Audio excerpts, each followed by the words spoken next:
Good evening, everyone. My name is Frances Widdowson, and I am delighted to host my colleague, Michelle Stirling, who will be speaking on the subject of debunking Sean Carleton on denialism.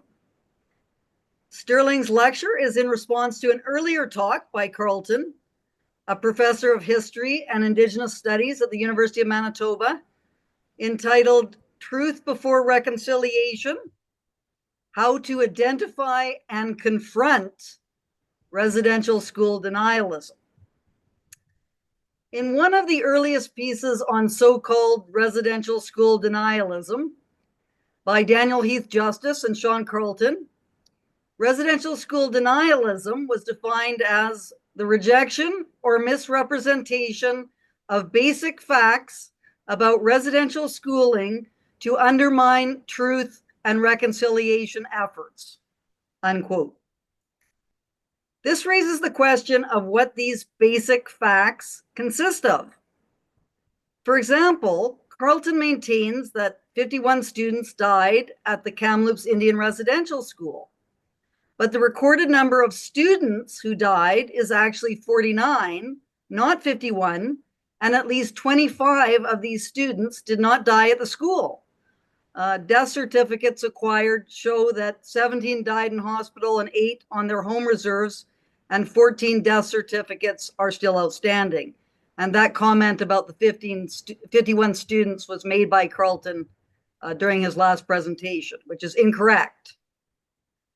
Accusations of residential school denialism, however, have nothing to do with trying to figure out the facts. It is about intimidating people, confronting them, in Carleton's words, to stop them from challenging claims that are, at best, highly improbable. This will give people like Carleton a guru-like status in the academy and enable the Aboriginal industry to extract billions of dollars each year on the basis of defamatory accusations. Hundreds of millions of dollars, for example, have been allocated to search for non-existent missing children, which Kimberly Murray herself admits are buried in cemeteries. For people who do not know about my circumstances, Michelle's talk strikes a personal chord. This is because I was fired as a tenured professor at Mount Royal University, in part because of accusations about residential school denialism. When I stated in September 2020, for example, that the residential schools gave many Indigenous children an education that they would not otherwise have received, a true statement, I would argue, a petition was distributed demanding that I be fired. Mount Royal University, in fact, has been one of the incubators of allegations of residential school denialism, initiated by Carleton when he was a professor there in May 2020. As a result, we continue to have professors like Gabrielle Weaselhead, Travis Hay, and Keisha Supernant giving much celebrated talks asserting that asking critical questions about highly contentious claims amounts to hiding behind academic freedom to cause harm to Indigenous people. And that is a direct quote from Gabrielle Weaselhead. Many times during his lecture, the lecture that he gave for Lasqueti Island, Carleton arrogantly asserted that we already know the truth. Such a claim, however, is not the position of an intellectual or an academic, but a preacher. For Carleton, the Truth and Reconciliation Commission's report is a sacred text and cannot be questioned. He is using compassion as a tool to get people who are understandably concerned about the terrible conditions facing many Indigenous people to accept highly contentious and self-serving arguments without question.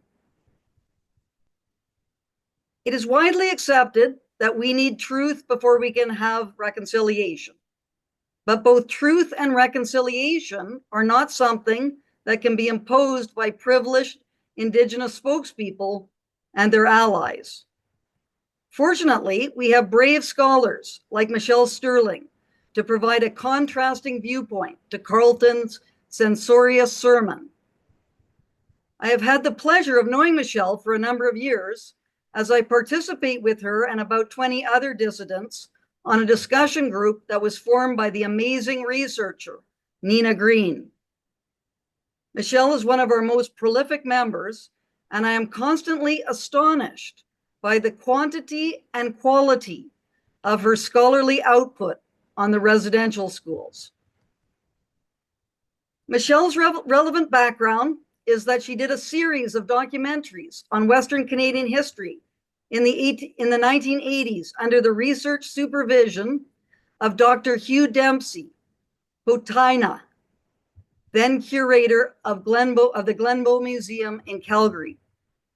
Michelle is a regular columnist for Lasqueti's monthly newspaper, Our Isle and Times, and has recently produced a short documentary entitled The Bitter Roots of Sugarcane, which debunks National Geographic's film about fictional events posing as fact concerning St. Joseph's Residential School. Michelle's multimedia presentation will be about an hour, and then she will take as many questions as people wish to ask. Please put your questions in the chat, and we are going to keep people muted in case we do have disruptions at this event. So, thank you so much, Michelle, for agreeing to give this presentation. And thank you, Trevor Tomesh, for helping me to moderate. I will now turn the proceedings over to Michelle Stirling. Well, thank you so much, Francis. I'm very grateful that you have offered to host this event. As many people know, my response to watching Sean Carleton's presentation was that I must do a rebuttal because I think that he left out a lot of important historical context. So I want you to know that I'm presenting this with compassion, with an interest for reconciliation. I'm not trying to be divisive. I'm not trying to be cruel. I think that if we have proper historical context, then some of the things that seem to have been horrible in the past might make more sense. It won't necessarily make bad memories go away or resolve other issues. But I think that we're in a very dangerous situation now societally because this whole issue has driven a wedge between many different groups of people. And I think that our children are suffering tremendously from it because I'm going to say something rather bluntly. It's become a death cult, and that's not something that children should be exposed to. Their future lies before them, not in the past. So I hope what I present this evening will, spark some conversation. And again, I'm doing this with good intent. So I'm not going to call people names either. So anyway, let me share my screen here. Sharing is not turned on. Send request, okay?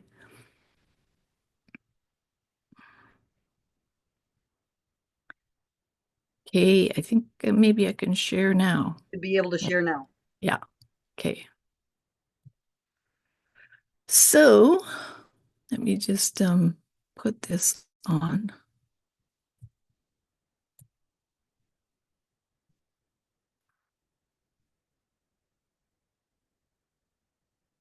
So, debunking Sean Carleton on denialism, refuting claims that scholarly review is any form of Indian residential school denialism. And this is dedicated to Colonel MacLeod, Stamixatoken, and the Northwest Mounted Police. So let's find a way to be friendly again. And by the way, there's a lot of text on some of these. I'm not going to read every single word. The PowerPoint will also be posted, and you'll be able to go through at your leisure and click on the links. But let's find a way to be friendly again. Reconciliation is a two-way street, and challenging the genocide narrative is an invitation to healing and a broader understanding of our mutual history. So why me? Well, as Francis mentioned, I worked on several historical documentaries. Dr. Hugh Dempsey was my research supervisor. I wrote one of the letters to Senator Beyak in support of her. I think that censorship and a lack of academic freedom and lack of open civil debate will lead to societal destruction. And as I mentioned at the outset, our children's real needs are being ignored. Our understanding of history is being skewed. So the presentation that Professor Carleton did was largely based on a paper that he published, I Don't Need Any More Education, which is basically a polemic against Senator Lynn Beyak. And curiously, it was posted on June the 6th, 2021, published by Taylor and Francis in Settler Colonial Studies. And that was just oddly a few days after the claim of all those bodies of children in the Kamloops orchard. But full disclosure, I wrote a paper critiquing Sean Carleton's paper on September 11th, 2023, and by October 31st, Social Science Research Network abruptly took it down. So mine was called Settler Historians Need More Education, Less Ideology. Maybe someone didn't like that. So obviously my thoughts about things are kryptonite to those who push the genocide narrative about Canada. My work is done out of love for my country, Canada, my love of history, and my concern for the thousands of living children who don't seem to matter at all. So Aaron Pete is willing to talk about it. Father Cristino Bouvet is willing to talk about it. So let's talk about it. Who can forget the tweet that shot around the world? The Kamloops confirms bodies of 215 children. But media reporters today are just repeaters. They had no questions. Like, how about the previous land use? Well, in the 20s, there was a large septic field dug there. Or how about the apple orchard that was removed? These apple orchards were recommended in a planting pattern of a distance of 20 by 20, which over 2 acres would be 216 ground disturbances. So these are images of the neglected, unmarked graves in the century-old Kamloops Band Cemetery. Do they know who's buried there? And why are they busy with ground-penetrating radar in an old apple orchard? Professor Carleton did this interview with Global News recently, and so I transcribed his comments, and my comments are highlighted. I'm not going to go through each one of them, but I will say this. Professor Carleton believes that genocide is proven by a skewed report, a parliamentary vote, and a phrase that badgering journos extracted from a travel-weary pope.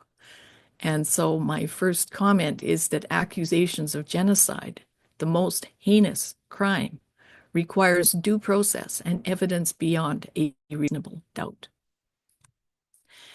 And Professor Carleton's position on genocide violates the UN Charter of Rights and Canadian law.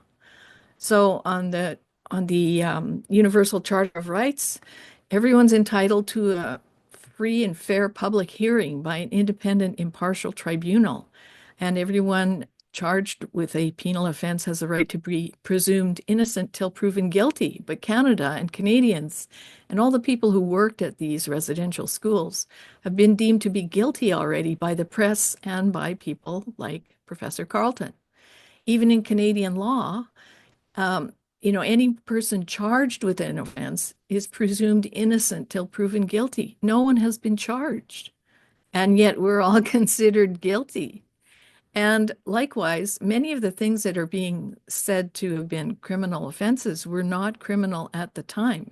The strap, for instance, in Canada was legal up until 2004 in all public schools. So as bad and as painful as it may have been, that was an integral part of schooling. So let's look at the Convention on the Prevention and Punishment of the Crime of Genocide. So first of all, there has to be an intent to destroy. And as people often use this segment, they say that forcibly transferring children of the group to another group is the main or the essence of the crime committed against Native children in Canada. And you may wonder, like, why is this debate so crucial to you, Michelle? Why are you stirring the pot? Why are you making trouble? Well, I'm not making trouble. This debate is crucial because the day after the United Nations Declaration on the Rights of Indigenous Peoples received royal assent, China and other despot nations accused Canada of genocide at the UN, citing the Kamloops claim as proof. So CSIS, Sam Cooper, U.S. intelligence have confirmed that foreign interference is ongoing in Canada. And Sean Carleton et al. And Kimberly Murray's recent reports unwittingly hand China the weapons it needs to make their case. So imagine if Canada is put under something like an international embargo, like South Africa was over apartheid. So there's a very big geopolitical risk here. Now, was there an intent to destroy? Did the chiefs know what an Indian residential school was? Well, yes. Several of them toured Eastern Canada and the Mohawk Institute. And this is from a very good piece by Don Smith, historian, professor emeritus, I think now, at the U of C. Anyway, this Mohawk surveyor, Thomas Green, advised Sir John A. Macdonald to please bring some of the chiefs from the West to the East, show them how society was developing, and show them how Native people there were in professions and working, prospering.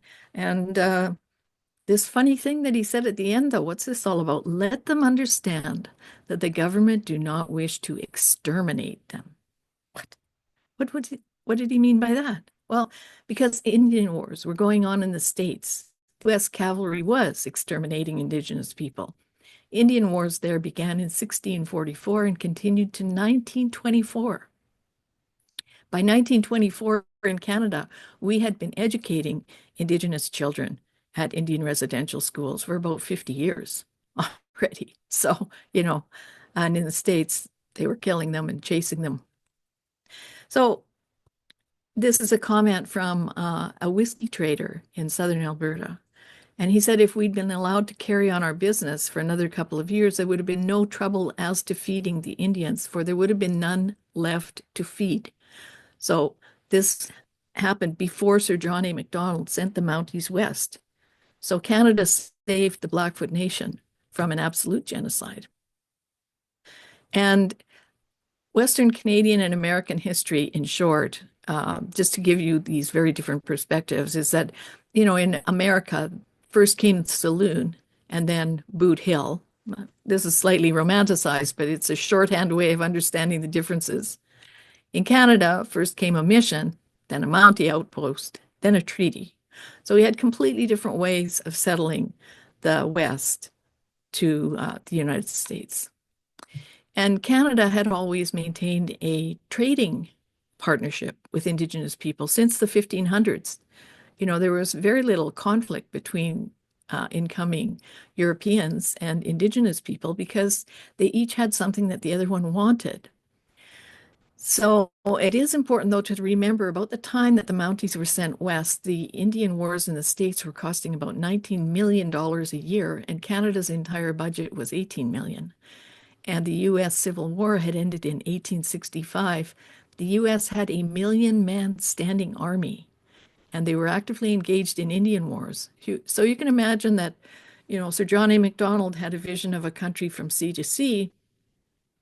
You can imagine that the risk was that this 1 million-man standing army could easily be sent sweeping into what was then called Rupert's Land, and all of the Native people in Canada would have been wiped out, and that territory would have been absorbed into the U.S.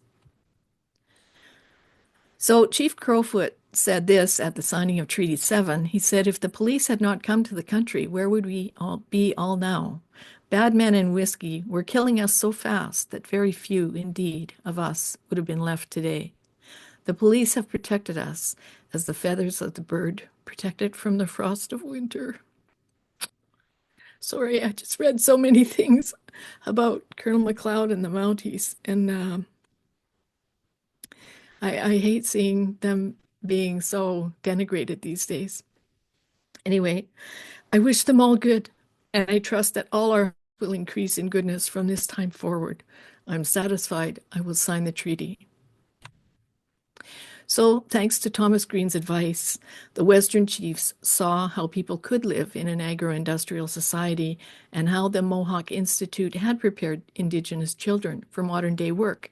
And even at that time in the late 1800s, they were graduating clergymen, physicians, civil engineer, the Dominion land surveyor, 2 civil service clerks, 17 school teachers, tradespeople, carpenters and blacksmiths, and lots of farmers and farmers' wives.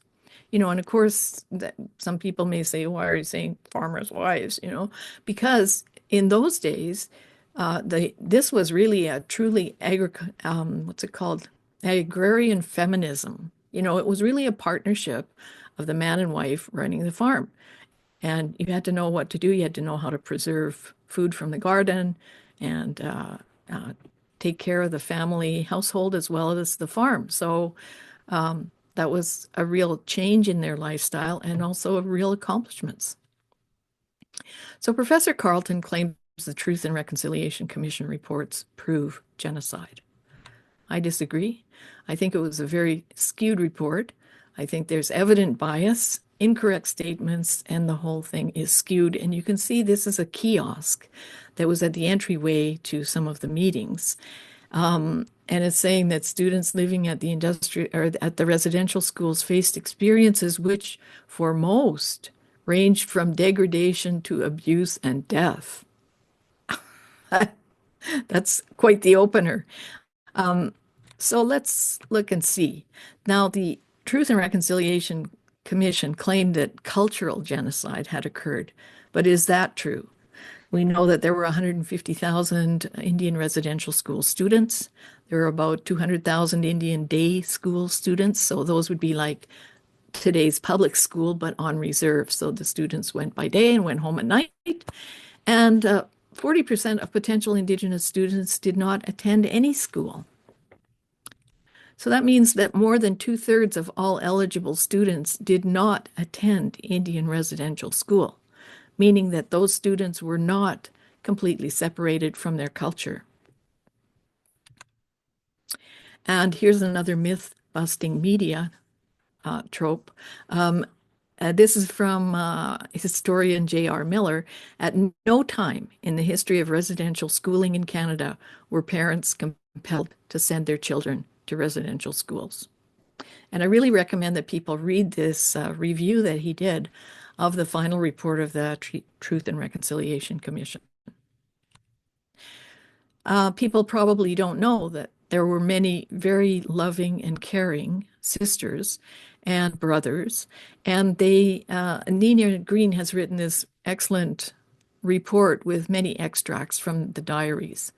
So if we look at this, a few million Indigenous people have lived their lives in Canada since 1883. Every one of them was a school-aged child at one time. 150,000 of those few million attended Indian residential school, and even then, for an average of only 4.5 years. So that's a tiny number, which means that intergenerational trauma due to Indian residential school is nonsense. When you add to the fact that most of those 150,000 were willingly sent by their parents, it also makes the genocide claim of forcible removal unsupportable. Not to mention the children.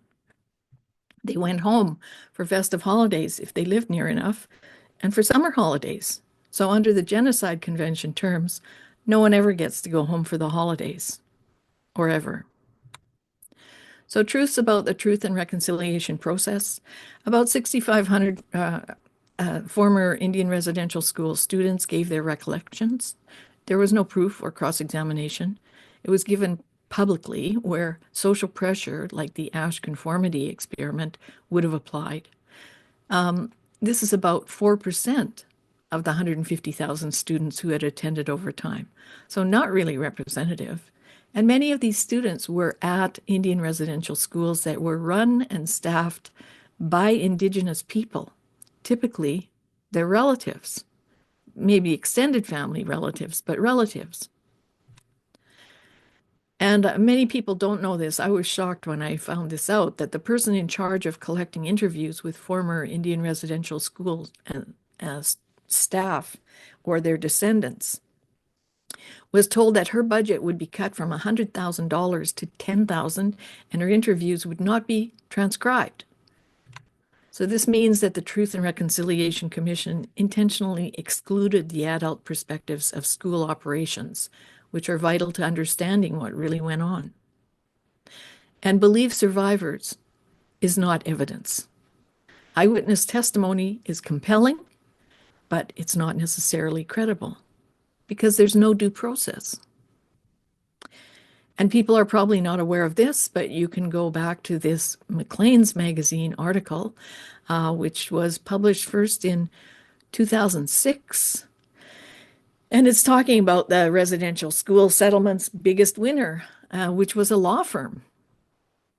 And so at that time when all these class actions were being launched, many law firms, but this one in particular, was sending around questionnaires to people with very leading questions and answers, lurid answers, like who touched you? What part of the body touched you? Your body.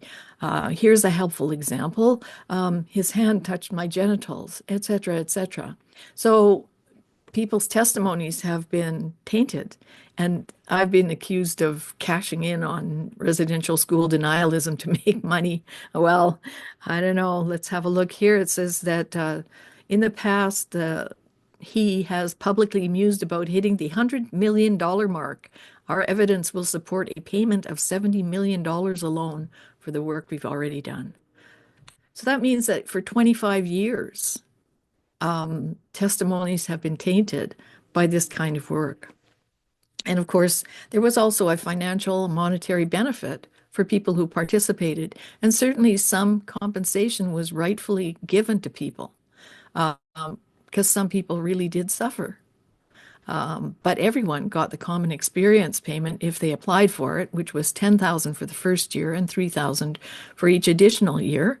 And then there was another process called the independent assessment process, which was for someone who had suffered repeated cases of molestation or rape, and that payment could be up to $250,000.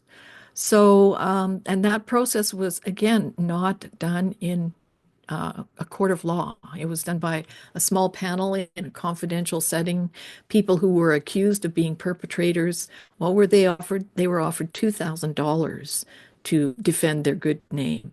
And, you know, most people know that $2,000 won't even get you divorced. So it's not going to do anything to get you through a very long, fraught case about historic sexual assault. And as with the Satanic Panic in Saskatchewan, at that time, American psychologist David Raskin testified that with some prompting and leading questions from a person with confirmation bias about an event, people are able to remember all kinds of things that never happened. Now, many people think that the Oblates were busy trying to grab children away from their families.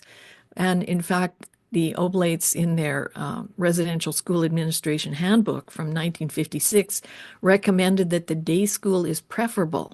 So they wanted the families to remain more intact.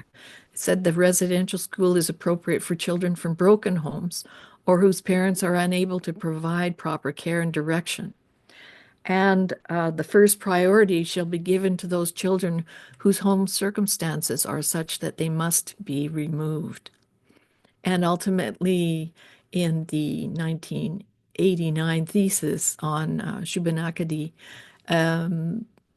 this author writes that the schools had basically become a welfare institution. So you have to remember, before the 1960s, we had no universal health care in Canada, and we also had almost no social services. But through the late 50s into the 60s and 70s, the whole profession of social services and child welfare and such like really blossomed into a profession. But prior to that, it was the Indian residential schools that served that purpose, and they served that purpose right up to the end, actually. So, broken homes and a dozen children. Historical documents show that parents typically enrolled their children to avoid starvation, especially in hard times like the Depression. Many of the children came from large families. Phil Fontaine's parents had 10 children. Chief Wilton Littlechild had 7 sisters and 4 brothers. So he was being raised by his grandparents. And actually, in Nina's story that I noted earlier, the kids used to go from the residential school to his granddad's yard and have picnics on the lawn. So it doesn't sound like it was so grueling or cruel. And people also forget that children were orphaned by TB or Spanish flu. TB often wiped out entire families in those early days. And of course, it was also a way to have daycare, just like parents have today. So I also wrote a report debunking Sean Carleton's report on the media and the mass graves. In fact, he was one of the early adopters of the claim of mass graves. So you can read that at your leisure. So let's recap here regarding this kiosk. The students were voluntarily enrolled by their parents. Families often had 10 to 15 children, so communities were not devoid of children. For hunters and trappers, Indian residential schools were the $10 daycare of the time. And in 1920, it's true that federal laws were revised to align with provincial truancy laws, but as J.R. Miller stated, based on historic files, no parent was compelled to send their child to an Indian residential school. And further to this kiosk, even today, principals and teachers have in loco parentis, which is guardianship in place of a parent. So, if a child is hurt, you have the right as a teacher to call an ambulance and, facilitate whatever that child needs as a parent would. And parents did have the right to remove their children from Indian residential schools or to demand better food, treatment, or clothing. And there's lots of references to all that in the historical files.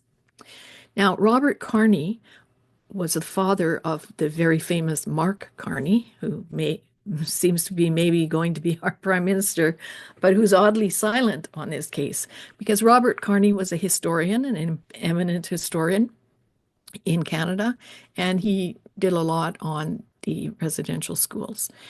And he wrote in response to the Royal Commission on Aboriginal Peoples in 1996, it would have been fair to acknowledge that many traditional Indian residential boarding schools, in some cases well into the 20th century, took in sick, dying, abandoned, orphaned, physically and mentally handicapped children from newborns to late adolescents, as well as adults who asked for refuge and other forms of assistance. So in fact, these Indian residential schools were effectively the social services and medical hubs of the day.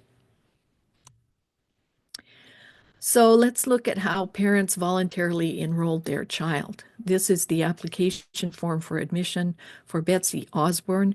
She was named in the Sacred Responsibilities Report. And this was just at the end of the Great Depression, 1939. So she was, if we look over here, she was 8 years old. Her parents were living. Her health was good. Her religion, Roman Catholic. Many times people say, oh, children were sent at a young age to convert them to Catholicism or Christianity. No, their families were already Roman Catholic and probably had been for a couple of generations. Does she speak English? No. So, this is a difficulty because you would be actually creating an immersion language learning environment.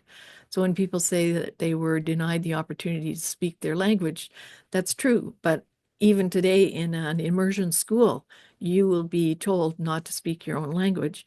Furthermore, you have to remember that sometimes children were coming from different tribes that had once been warring with each other. They hated each other.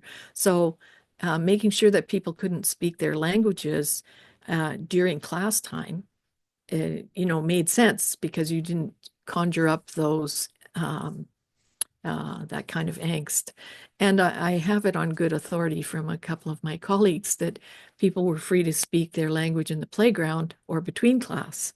It was in the school during class that was denied. Likewise, if you were learning social customs so that you can go out into the greater world, even today, it's considered not to be rude to be speaking another language with someone in front of other people who don't understand it. So, those are things that would have been taught to children. Now let's look at a sample enrollment process. Here's the application for admission for Michelle Redcrow, January 1904, to the Blue Quill School, which is also known as Saddle Lake. And you can see here that his religion, Roman Catholic, did not speak English. And he was 8 years old. And a medical certificate. So when people say, oh, they just put anybody in there, they didn't care if they were sick or not. Well, they did. So his medical certificate says that he's fairly healthy, but he's got enlarged glands on either side of his neck. And he is rejected by the Indian Commissioner in Ottawa. His application is rejected, the medical certificate being very unsatisfactory because these kind of glandular enlargements is a typical sign of TB infection, often known as scrofula. So what about people who say, well, I was taken away to Indian residential school when I was 5 or 4 or 6? Well, the minimum age for enrollment was 7. So an exception was made for orphans, destitute children, or neglected children. So when people say I was taken away at age 5, that's probably why. They may have been apprehended to protect them, or it may be that family caregivers had died and no one could care for them. And what people don't know is that the band chiefs requested schools. They wanted a chance to teach their children for the future. But what about the students who died? Well, typically a death certificate was signed by the parent or guardian. The child's body was returned to the home reserved for burial, except if the parents could not be notified in a timely way, like let's say you're out on a trap line or out hunting or something, and no one had a cell phone then. So the person would have to be buried promptly, or if death by contagious disease precluded transporting the body. So this example is of Gladys Chapman. She was then a student at the Kamloops Indian Residential School. She became ill. She was treated at Royal Inland Hospital in Kamloops, but she passed away, and her body was returned to the Spuzum Indian Burying Ground for burial there. Now, this is kind of interesting because Sean Carleton here is talking about how much fun it is redesigning the hoodies with Ojibwe syllabics, but in fact, it was the missionaries who created the written forms of Indigenous languages and dictionaries. And in 1840, Methodist clergyman and missionary James Evans created a system of syllabics following his travel among the Cree of Norway House. So the facts established so far to rebut Sean Carleton's claim of genocide: there was no intent to destroy Canada's Indigenous people. Missionaries created syllabics and dictionaries to preserve Indigenous culture and languages. The Canadian government intentionally protected Canada's Indigenous people from U.S. Indian wars that were raging from 1644 to 1924. The treaty chiefs were brought to Eastern Canada to see how industrial society operated. They toured the Mohawk Institute as an example of how people could be educated for the New World, and they agreed to this model. The Mohawk Institute had many successful graduate students, operating in mainstream society in various professions, trades, and agriculture in the late 1880s. Just going to have a little sip of tea here.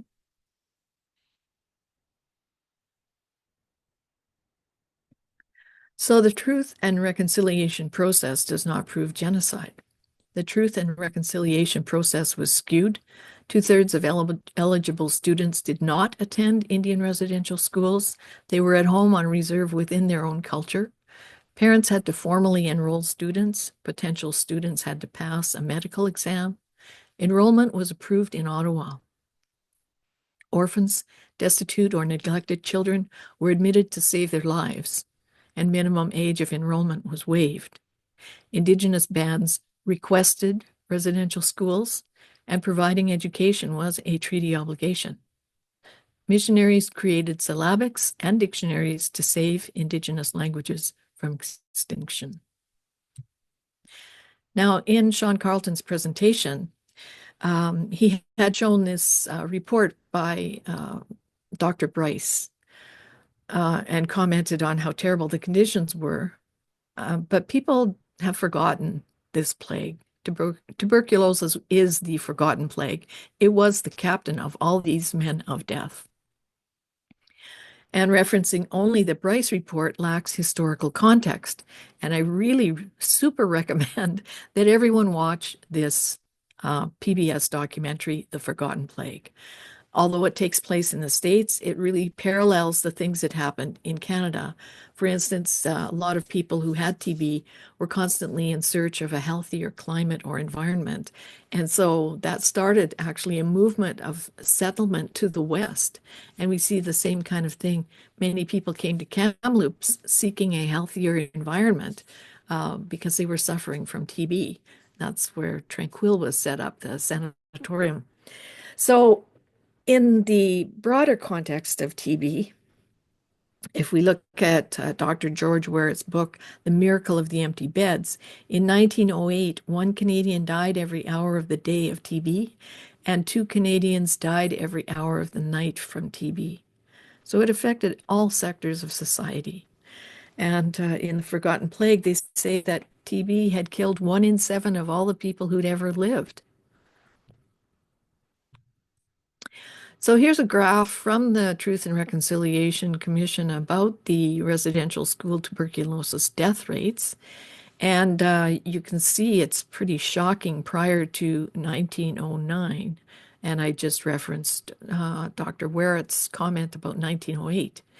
And this is from a different paper by Zilm and Warbenuk, 2006. You can see it online. And they're saying that the figure of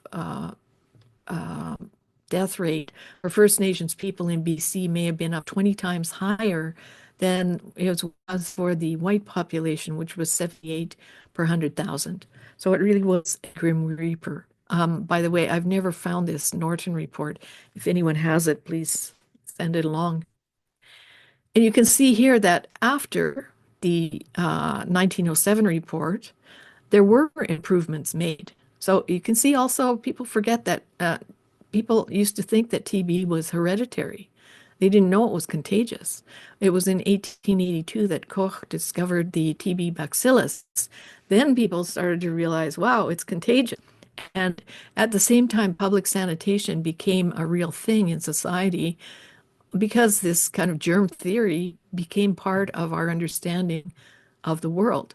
So many improvements were made in this time. Some of these are technological improvements, pumped water and other forms of public sanitation, hot water rather than cold, indoor plumbing rather than outdoor. I think that came along a bit later here. But anyway, by the 1950s, the TB BCG vaccine and streptomycin had been developed.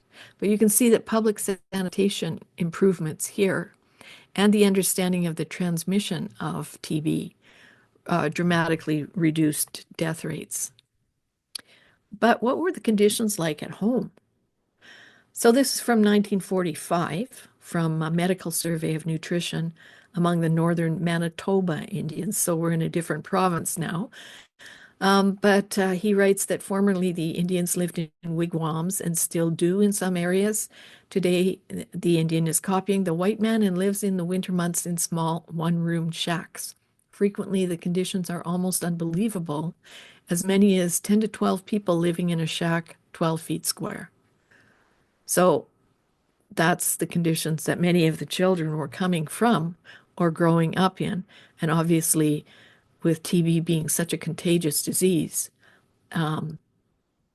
it would have been transmitted very easily to everyone. So we have to ask, where is the list of names and where are the missing persons reports? In Argentina, of course, there was a military coup and a lot of people were disappeared, but the families of those people showed up with pictures of them. And the pictures often had their names, their birth dates, or their professions. They knew exactly who was missing. And so did everyone else. But we don't have that. And you might say, oh, no, we do. So if you look at the National Center for Truth and Reconciliation, it says click on a region to see a list of residential schools with a list of students who died or went missing in that school. But we know these children died. Any that went missing were found, sometimes unfortunately dead. We know what happened to them. There's no list of missing children that are unresolved cases. And what of the memorial banner? Well, only 423 names on that banner are those of children who actually died at Indian residential schools over the course of 133 years, an average of 3 students per year. None are names of the missing.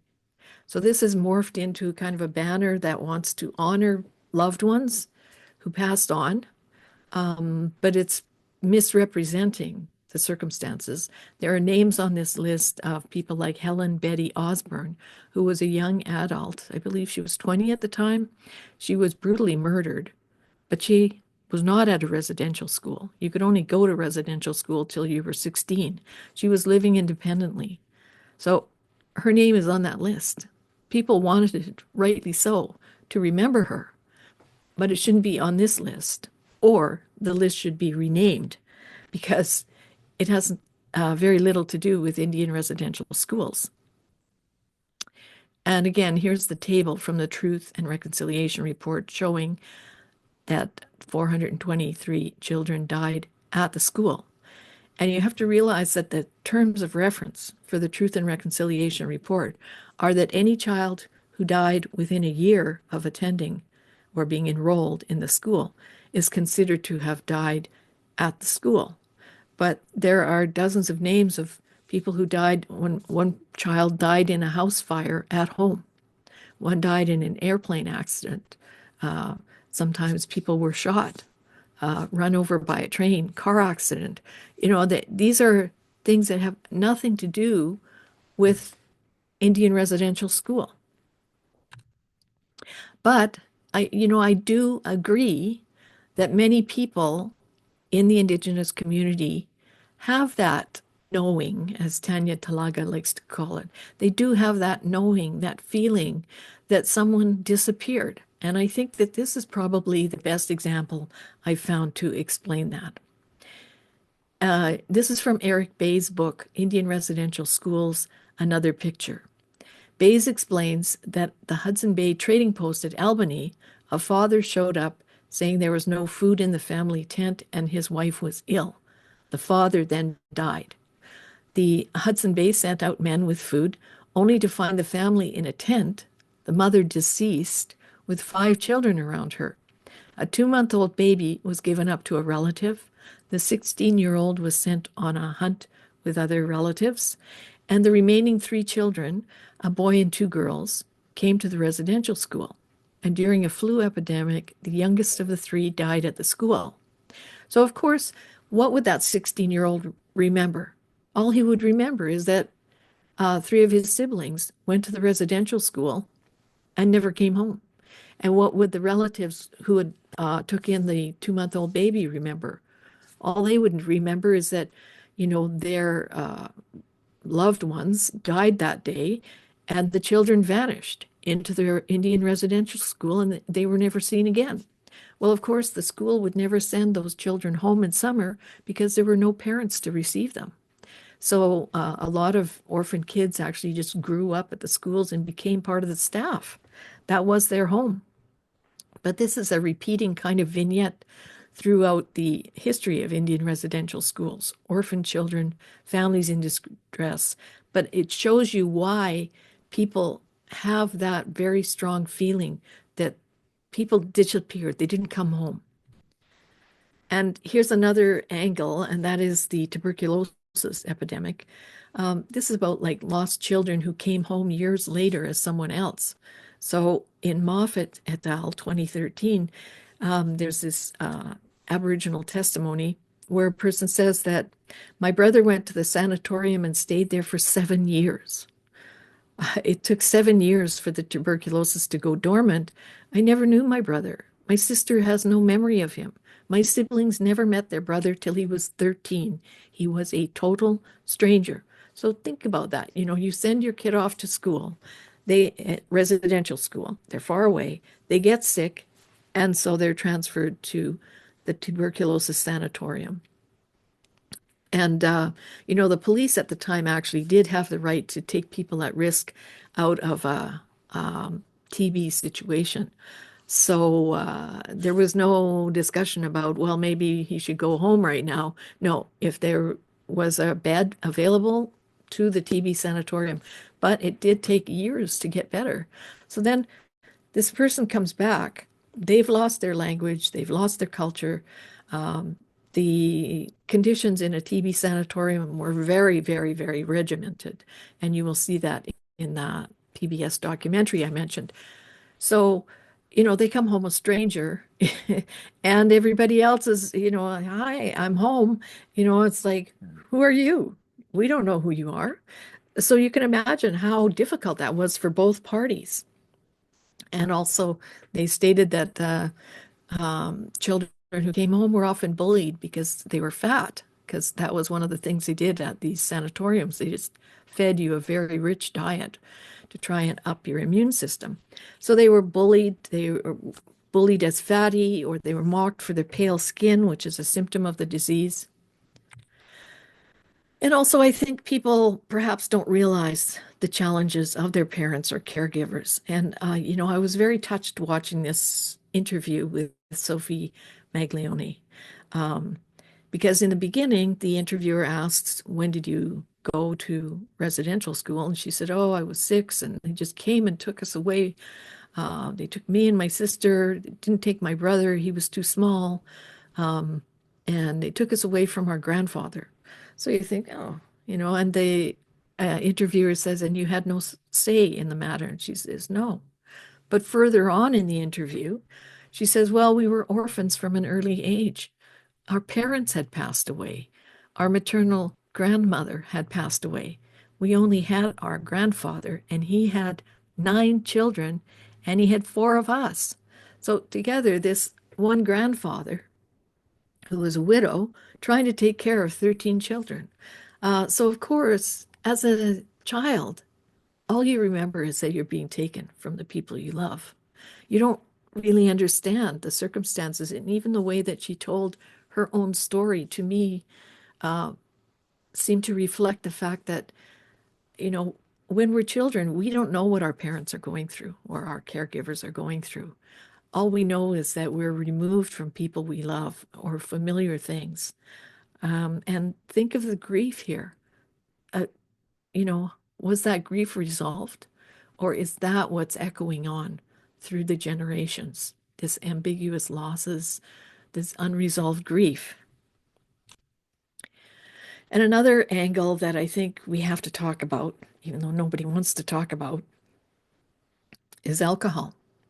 This story in the LA Times is from 1989, and it's talking about a village in BC called Alkali Lake, where all of the adults were alcoholics.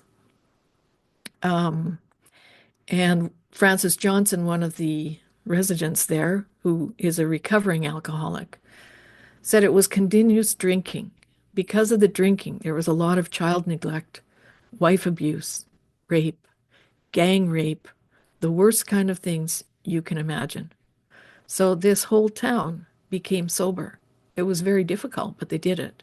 But what that also means is that there's a condition that many psychologists uh, look at when people are suffering difficulties in their life, and that's adult children of alcoholics. Because even if you grow up sober, many times certain habits or responses to events in life echo what an alcoholic would do. So I offer that as some insight.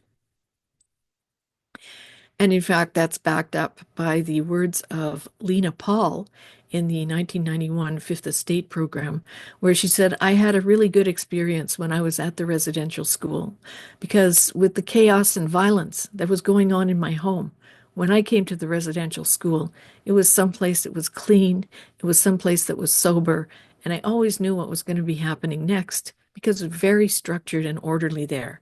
And for me, it was a place that I felt safe.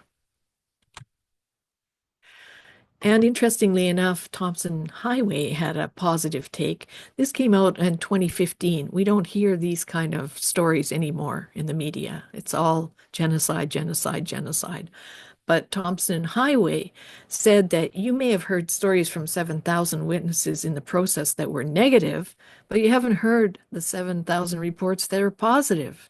There are many successful people today that went to those schools and have brilliant careers and are very functional people, very happy people like myself. I have a thriving international career, and it wouldn't have happened without that school. You have to remember, I came from so far north, there were no schools up there. And it is interesting to note that $2 billion in compensation was paid out to more than 80,000 Indian residential school students. So because I've been accused of cashing in, and I'm not, who is cashing in on residential school genocide claims? Well, Gord Downey and their charity are misleading the public on Charlie Wenjack. Yes, the secret path is wrong. There were no Roman Catholic priests or nuns at Cecilia Jeffrey Indian Residential School. The school was run Presbyterian church, and none of the staff wore clerical garb. There's no evidence that Charlie was molested, and yet this false history by book and film is taught in 65,000 schools across North America. And you should read Robert McBain's book because he shows actual letters from the children and young people post-graduation from Cecilia Jeffrey. And many of them wrote to the principal and his wife addressing them, dear mom and dad, and signing it with love, and their name. And also includes letters from grateful parents. And it shows that Charlie actually wandered away with friends to visit their uncle, who was not too far away from them, but it was too far for the kids. But the uncle didn't send him back to school. And Charlie was abandoned with 7 matches and left to go alone. So Sean Carleton claimed that those with dissenting views were failed, fired, or retired. That's just an ad hominem. Is it that their truths destroy the Aboriginal industry narratives and the more than 76 billion plus reconciliation gravy train? So here are some books to have a look at by Dr. Francis Widdowson and Albert Howard, Disrobing the Aboriginal Industry, Separate but Unequal, by retired lawyer Peter Best, There Is No Difference. And this one by Tom Flanagan is a report that was done for the Fraser Institute. And in light of the recent budget, it's worth it to read this again, because when Jody Wilson-Raybould left office, just before she left office, she instituted a practice directive that the government, should not contest claims, but rather settle them. So this is going on with no parliamentary supervision, and billions of dollars are just being paid out with no one contesting it in any way. So, and an example of the gravy train here, the National Center for Truth and Reconciliation is actually a University of Manitoba enterprise. It's not a freestanding organization. And Raymond Frogner, chief archivist, in a webinar, was quite excited that the Kamloops find resulted in the quadrupling of employees for archival research. So this is a multi-million-dollar tax-funded empire built on half-truths, deceptions, and suppression of material designated in the original agreement to be in the public domain. So you may have heard that there's a push for Indigenous data sovereignty. If that goes through, then you will probably never have access to the documents I showed you earlier in the presentation, like Michelle Redcrow's application. That would be restricted. So you could never prove the case that children actually had to be enrolled by their parents if you wouldn't be able to access those documents. Canadian taxpayers have paid for all those documents. They pay for the University of Manitoba. They paid for the National Center for Truth and Reconciliation and all those employees, including Sean Carleton. So these are properties that belong to us as Canadian citizens. And we are in very strange times. The BC Indian chiefs want the elected mayors in BC to step down over a book called Grave Error. But actually, Indigenous psychologist who prefers to just be called a psychologist, Lloyd Hawkeye Robertson, has read the book and he said there's nothing controversial in it whatsoever. And he has worked with many residential school survivors, and he says that there is something that he calls a residential school syndrome. It's kind of like post-traumatic stress disorder, a form of it, shall we say. That would be consistent with unresolved grief, also, traumatic loss of family, and then being swept away to a brand new environment, which would be terrifying for a child.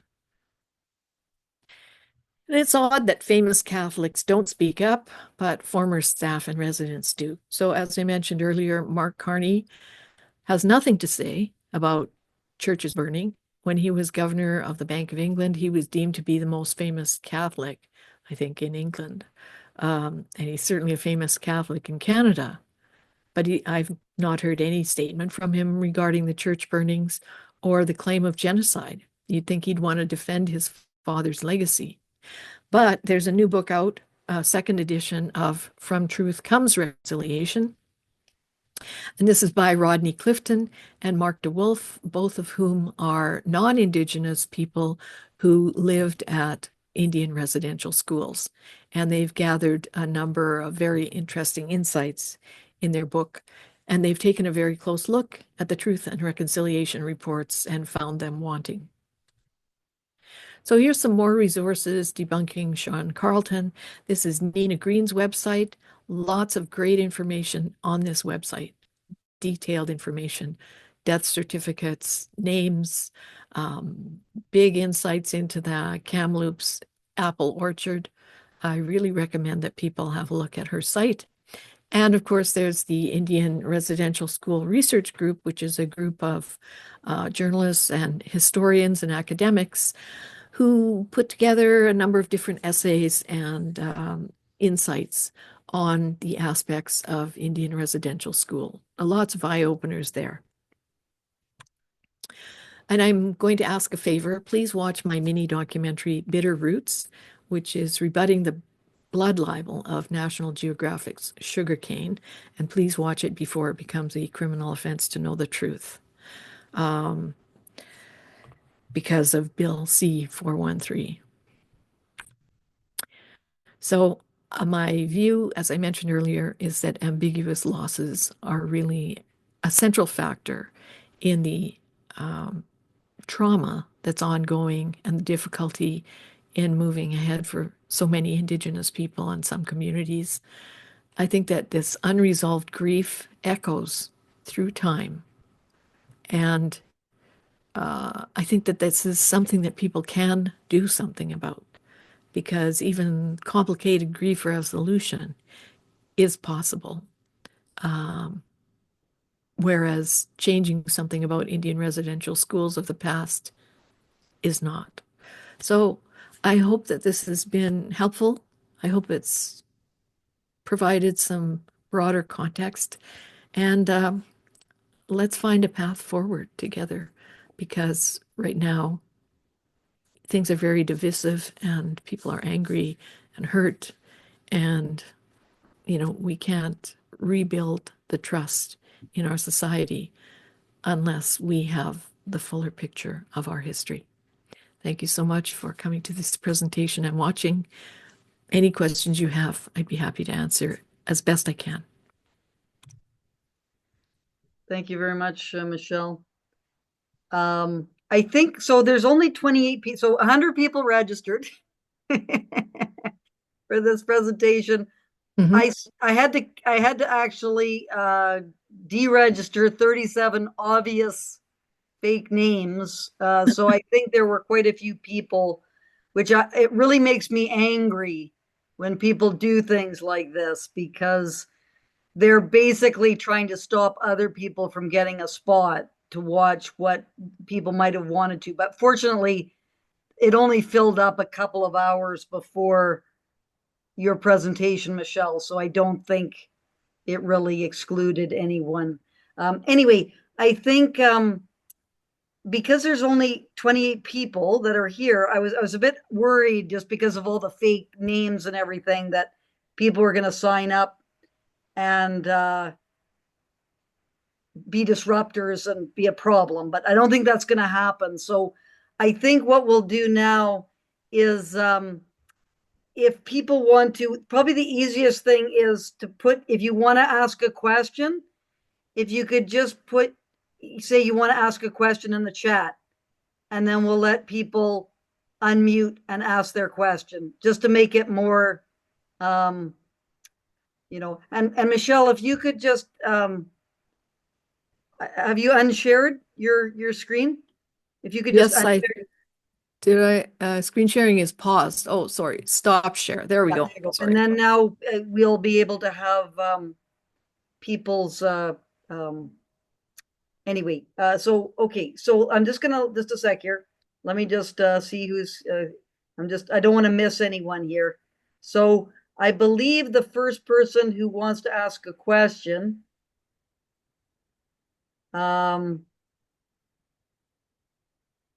Marcy. I think Marcy might have, just if you want. So Marcy's the first person I see who has a question. So Marcy, if you want to unmute, you can ask a question. Okay, great. Thank you. Can you hear me? Yes, we can. Yes. Okay, thank you so much for that presentation. That was so insightful and wonderful. And I'm wondering if you could provide perhaps some suggestions to me as a parent. I have a 15-year-old who is going through the school system. I recently changed him over to the Catholic school division because the public school system is incredibly captured. And I'm seeing a little bit less of that in the Catholic school system. But when it comes to the Indian residential schools and the narratives that have been going on, is being perpetuated by teachers and administrators. And I'm wondering if you have any suggestions for me as a parent how to address these things directly. I have my son witnessed a presentation at his school at the end of September.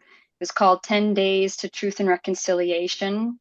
Every day for 10 days straight, the students were subjected to presentations that were created by certain Indigenous people.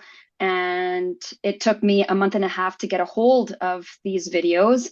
And I was appalled by what I had witnessed.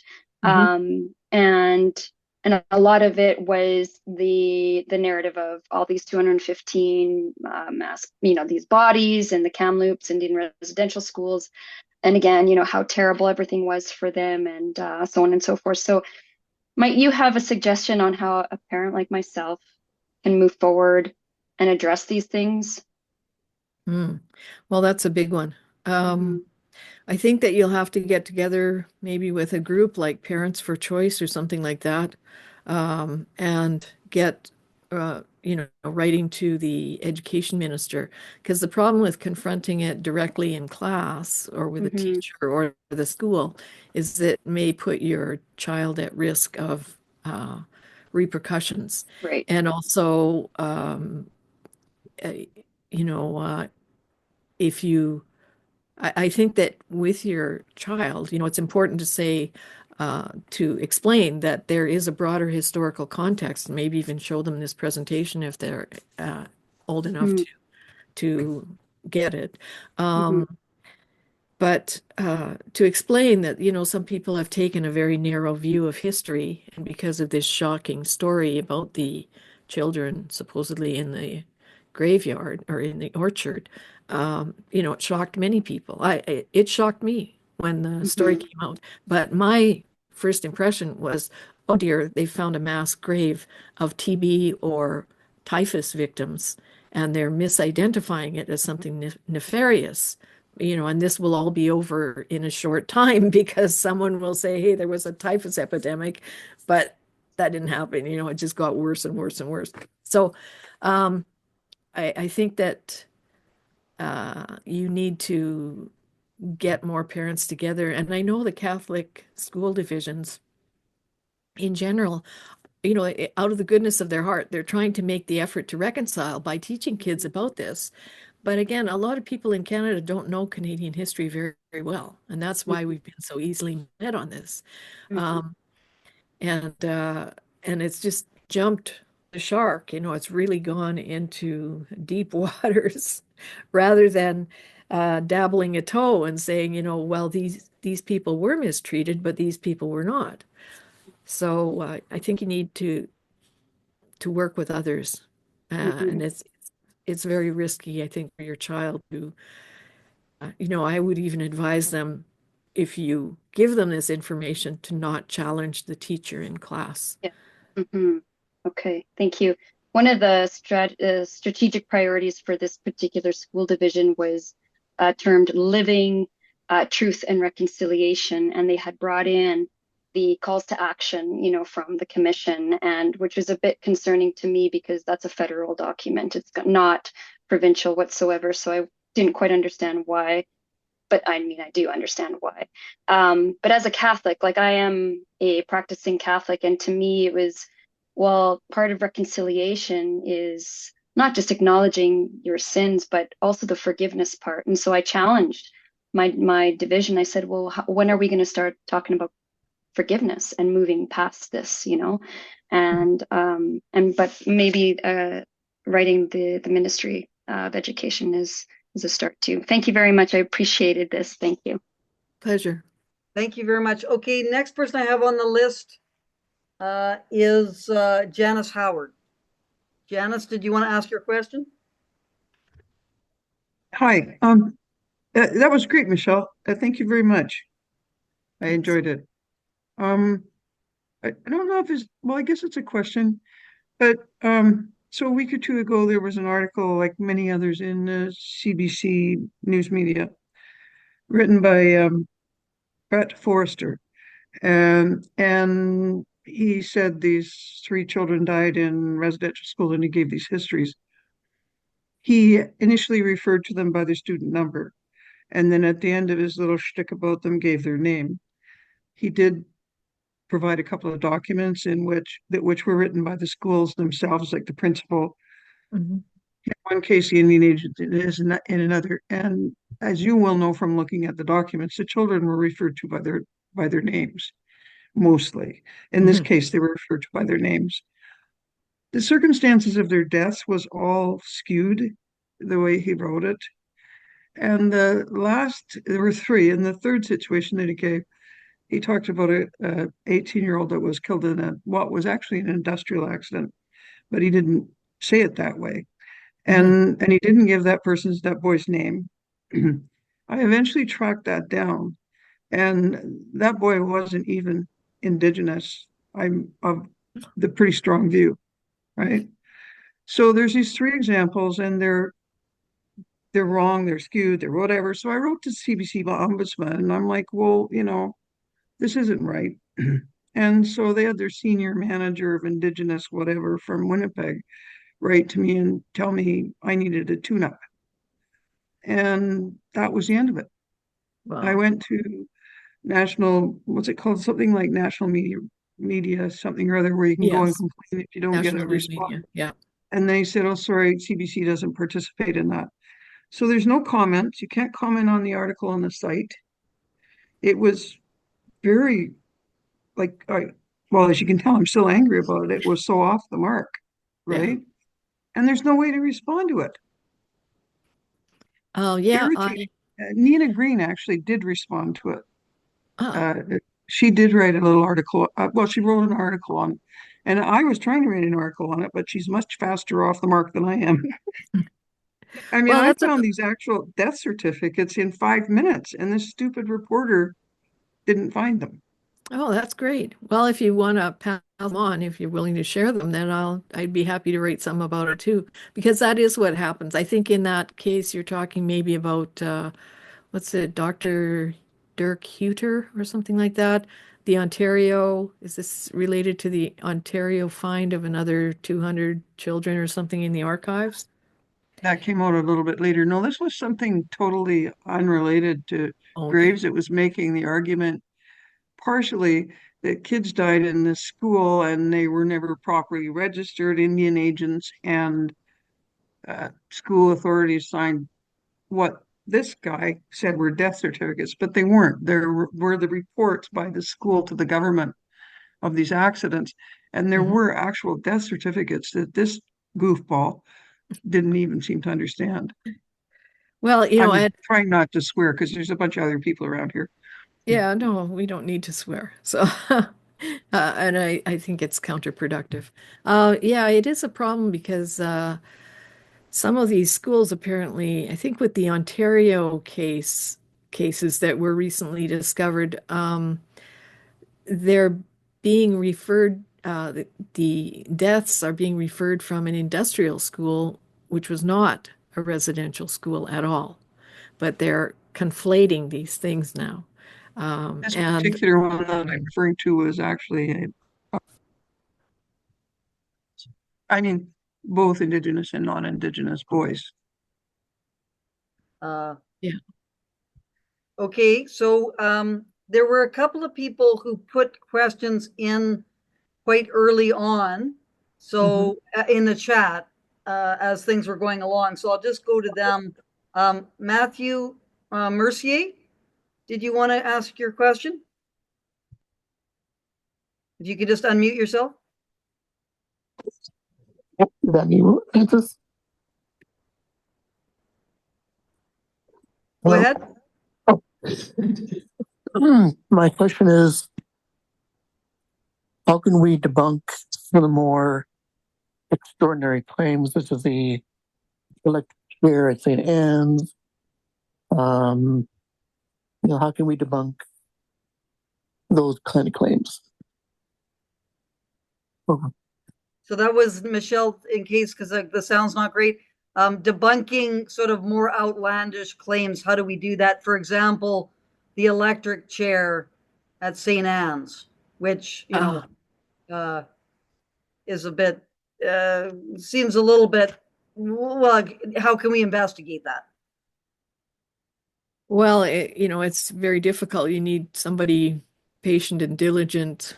You need quite a few Nina Greens running around actually digging through the archives because there are, I believe, other reports that this was a science experiment. It was a fun science experiment and was not intended to like electrify children and murder them or give them shock treatment, but it's become that over time. Kind of like, the telephone game where you whisper in someone's ear and as it's gone around the table, it comes out something completely different. It's just a very difficult thing that we all face that we'll have to continually take each one of these things and try and find the truth. And there are instances where children were treated horribly. Um, there are. So we have to acknowledge those as well. But as you say, these very outlandish things, you have to say, okay, was it proven in court? I mean, that's, I guess, one of my fundamental issues with the whole claim of the genocide is that there has not been anyone charged. And in due process of law, we're all innocent until proven guilty beyond a reasonable doubt. So people can say all kinds of things. But I think also when you see that these lawyers have been prompting people like, hey, here's a good lurid answer to say, and then he did this to me. Well, now who knows what the truth is? And a lot of these claims were submitted and monies were received, but there was no cross-examination. So now these stories are out there. And also, I think for a lot of people, whether they're the actual individual or a relative, the stories have now become fact, even though they may have begun from this inquiry sent by the lawyers trying to gather clients so that they could make $100 million.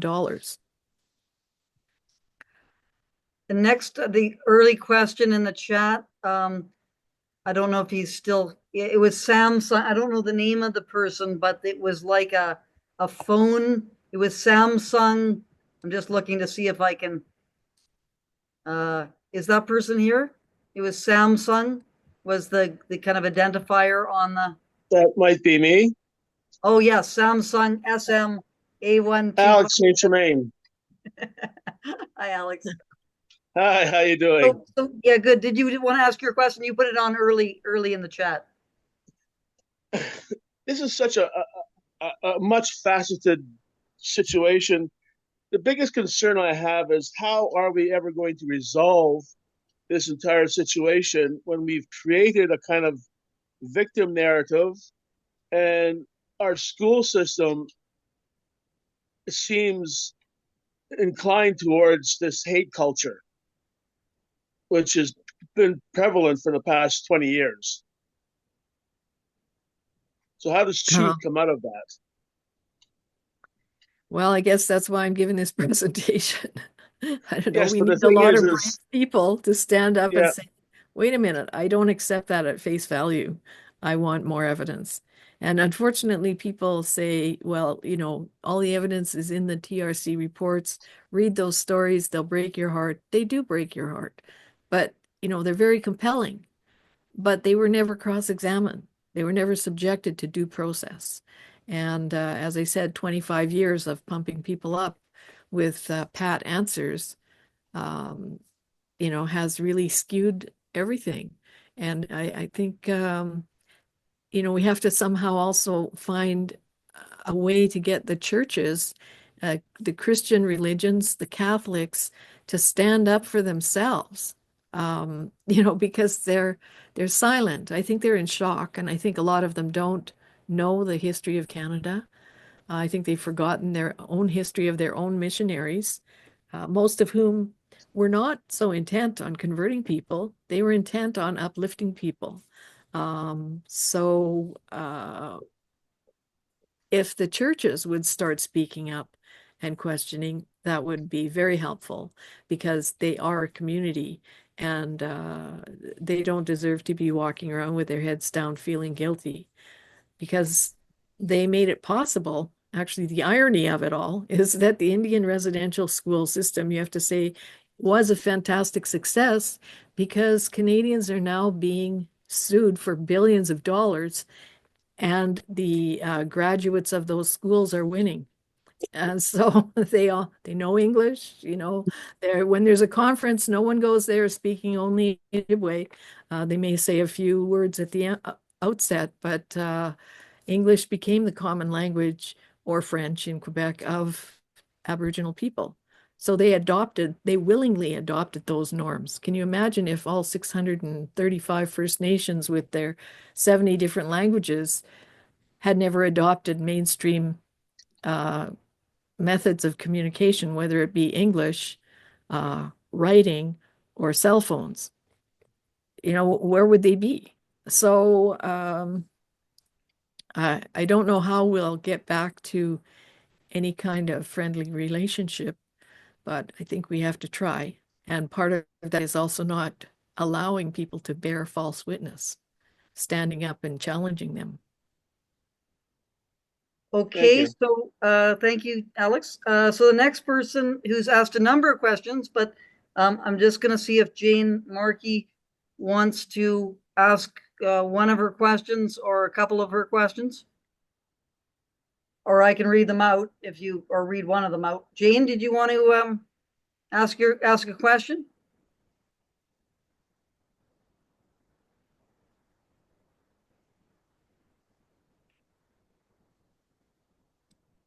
Because there's a number of questions. There's a number of questions in the chat, and I'm not sure. No, I don't mind just addressing this one that I'm looking at here. Okay, yeah, I know. Address one of them. Like you can pick the one you want to, and if Jane wants to, after you've answered that one, she wants to ask another one after other people get a chance, she can do that. Okay, because Jane writes here in the chat, and I think everyone can see it. The government wanted to make Indigenous peoples disappear by assimilation. Forced assimilation is making a people to be absorbed into the European, in this case, majority. Assimilation and cultural genocide. Genocide does not only mean mass murder. Cultural genocide is an aspect of genocide, which can be argued Indian residential schools to kill the Indian in the child, strip culture and language identity. Also, the 1960s scoop selling how many children into white families in Canada and the US, the slaughter of the buffalo, starvation, and missing murdered Indigenous women and girls. The theme of kill the Indian in the child is not a Canadian theme. This was said by someone in the United States. And if you go back in history, you'll find that Pauline Johnson was a poet of a Mohawk father and a British mother. And she was performing her poetry in Mohawk and British attire in the 1800s, traveling all over the world. She didn't have a Canada Council grant like Margaret Atwood, but she had a successful career as an individual woman. Both of her parents were literate. She went to day school for about probably 3 years, I think. And I think that this is how Duncan Scott saw Indigenous people of the future, that they would retain their culture. She was very proud of her Mohawk heritage, and she wrote about it a lot. But they would also be able to interact in modern day society. And I think one of the key things he said that he didn't think that he thought that people should be able to stand on their own feet. And that's the intention of the Indian Residential School. And as we saw, the Mohawk Institute had graduated Dominion land surveyor, civil servants, physicians, clergymen, teachers, farmers, tradespeople. These people were operating in mainstream society, and yet they still felt that they were Mohawk. They didn't feel that they were not, or that they should not have anything to do with their culture. And as for the language issue, if you read Robert Carney's paper responding to the Royal Commission, he writes that they didn't really ask the students. And he noted that graduates of, I think it was one of the Fort Chip residential schools, they were graduating speaking 4 languages fluently: English, French, Slavey, and Cree. So, and also there's a booklet that was a school booklet that was published for the St. Joseph School in Williams Lake, BC. And at the back of it, they had a little dictionary of 4 different native languages or 3 different native languages and English. So, they weren't trying to destroy the language. They were trying to help people participate in mainstream society. And Carney even has one commentary that was in the Western Catholic Reporter, probably in 2013 or so, where he said at one point the federal government had considered, well, maybe we should just let the Inuit people live as they do off the land and not bother them, not even offer them education. But then how cruel would that be, that they could never participate in this culture? So, it's a difficult question, but I think, oh, and regarding the 60s scoop, there's a very interesting article by someone who participated in it.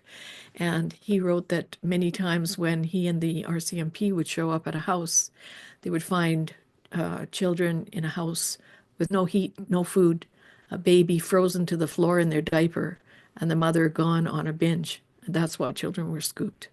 So, if you look a little deeper into some of these things, they're very sad stories. Like Richard Wagamese, he was living in a communal tent with his mom and some other family members. And the adults left the kids with a bit of food and some firewood, and then they went to Kenora, about 50 miles away, and went drinking. Left these kids in a tent in the middle of winter. They ran out of firewood, they ran out of food, so they bravely made their way to a small village nearby. That's where the police found them by the post office, shivering to death, picked them up, and put them in a foster home. So people today might argue, well, that was cruel. Well, they almost died. If they hadn't found that little village and that policeman hadn't found them, they could have died. So, we can't rewrite all of the historical past to make it perfect, but we should acknowledge the things that happened at the time were intended to be constructive, like the 60 scoop. Okay, thanks, Michelle. Okay, we're going to go to the pub now, to Dave's pub at Lasqueti Island. Dave says that there's at least 2 questions from the pub. Dave, did you want to get people to ask their questions? Hi, I'm at the pub. I just want to bring up, you mentioned that you've been accused of cashing in on residential school denialism. So since you've brought it up, would you like to clarify where you get your funding for your work from? I do this on my own time and my own dime. I'm not funded in any way.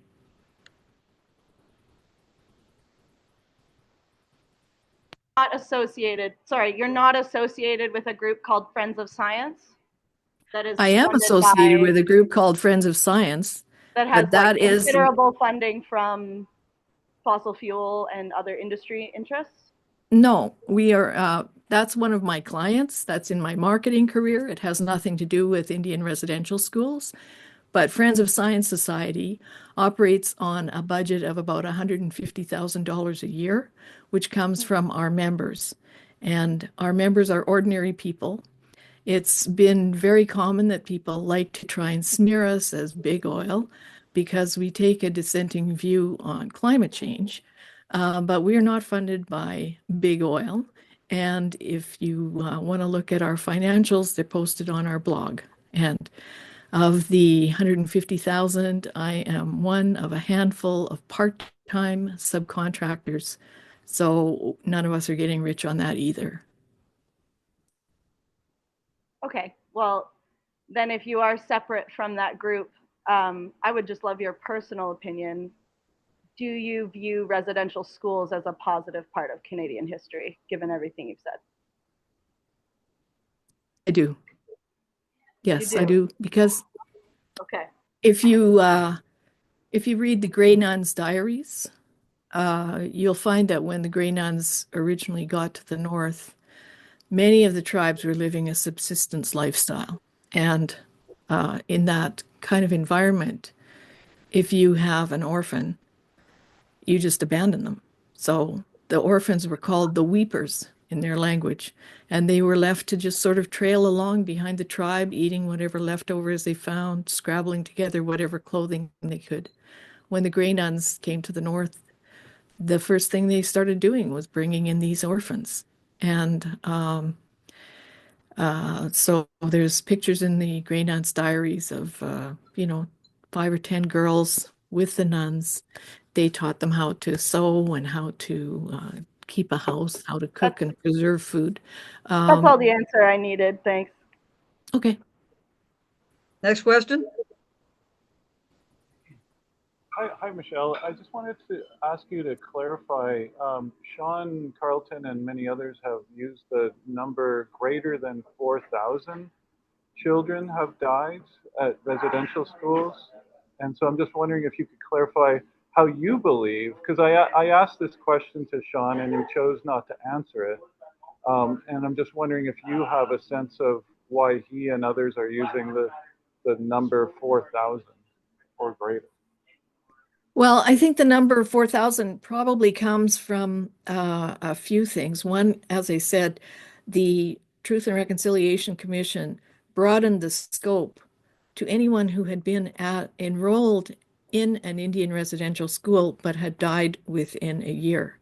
And so, that includes a lot of different people. And what's happened is you have people like Eric Large, who is with the Blue Quills community.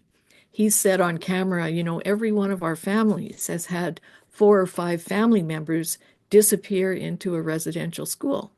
So that seems to be a very firm belief in his mind. I've seen him say it in a couple of interviews. Their community, I think, was about 300 people back in the day. So that would be statistically impossible. But I think that this is a sort of a mathematical phenomenon where people have said things like this, and it's just become amplified in discussion. So these numbers, like for instance, one of the first stories related to this is in Red Deer. There was a Red Deer industrial school, and a fellow named Albert Lightning went to the archives in Red Deer. I think this was back around 20, I'm not sure, 2010 maybe. I can find the article anyway. And he said, my brother David died at the school. I have never known where his grave was, and I want to know. And of course, he was all grown up by that time, even an elderly man.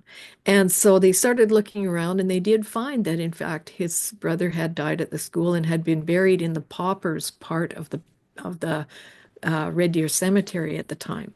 And when they looked, they also found that 3 other people, children, had died and been buried there. And it had been during the Spanish flu. So, of course, there was a lack of people to bury people, and you weren't going to be carting contagious bodies around. There was a necessity for public health to bury people promptly. So I think, they knew of one, and they found 2 more. So I think that's been part of how this amplification has happened. How to actually determine the number? Well, where are the list of names of missing people that have not been resolved? We don't have that. So I don't know if that's a good answer. I think I kind of lost my train of thought. So just, Michelle, maybe a clarification. We don't really have a good sense of how many children died at residential schools. Is that correct? Well, I think we have a pretty clear picture that there were 423 who died at the school. I guess the argument is how many died because of the school, which is something else. Trying to say that because you went to Indian residential school and then you died within a year of leaving it, it was because of the school, when it might be because of something else. But because your name is associated with that time frame and there was a death, then it's attached to the school. So the 423 number is confirmed deaths actually at residential schools? Yes, in the TRC. Yeah, I showed that graph. Yes. It's just like, because of all the numbers being bandied about, it's a bit confusing. Yeah. Oh, and one other thing, they also say, on that graph, they also say that there's the named and unnamed register.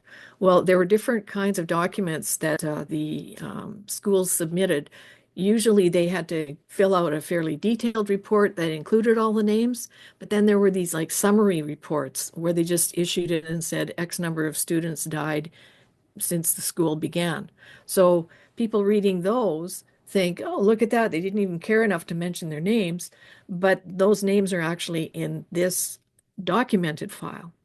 So what seems to have happened is that people have taken the documented file and then the ones without the names in it and doubled it up and said, aha, we found all these secret deaths because they're unnamed. Well, they're actually most likely the very same document, the very same deaths, but documented in different ways and counted twice. So that's probably how they get to that escalated number.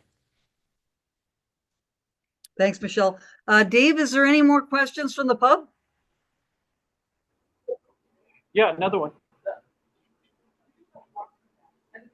Sure.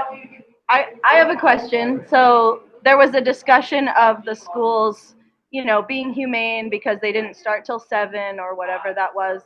Can I ask the presenter, is she a mother? I don't discuss my personal life. Okay. Well, if you were, would you feel comfortable giving up your 7-year-old to a school? Well, if I was a hunter-trapper, I probably would. Because if I had to go out in the trap line, I think it would be pretty difficult to take care of small children when I'm trying to trap muskrat or whatever other animals I'm trying to trap or hunt, and care for children. I'm gonna take a wild guess and say you don't know a lot about hunting and trapping.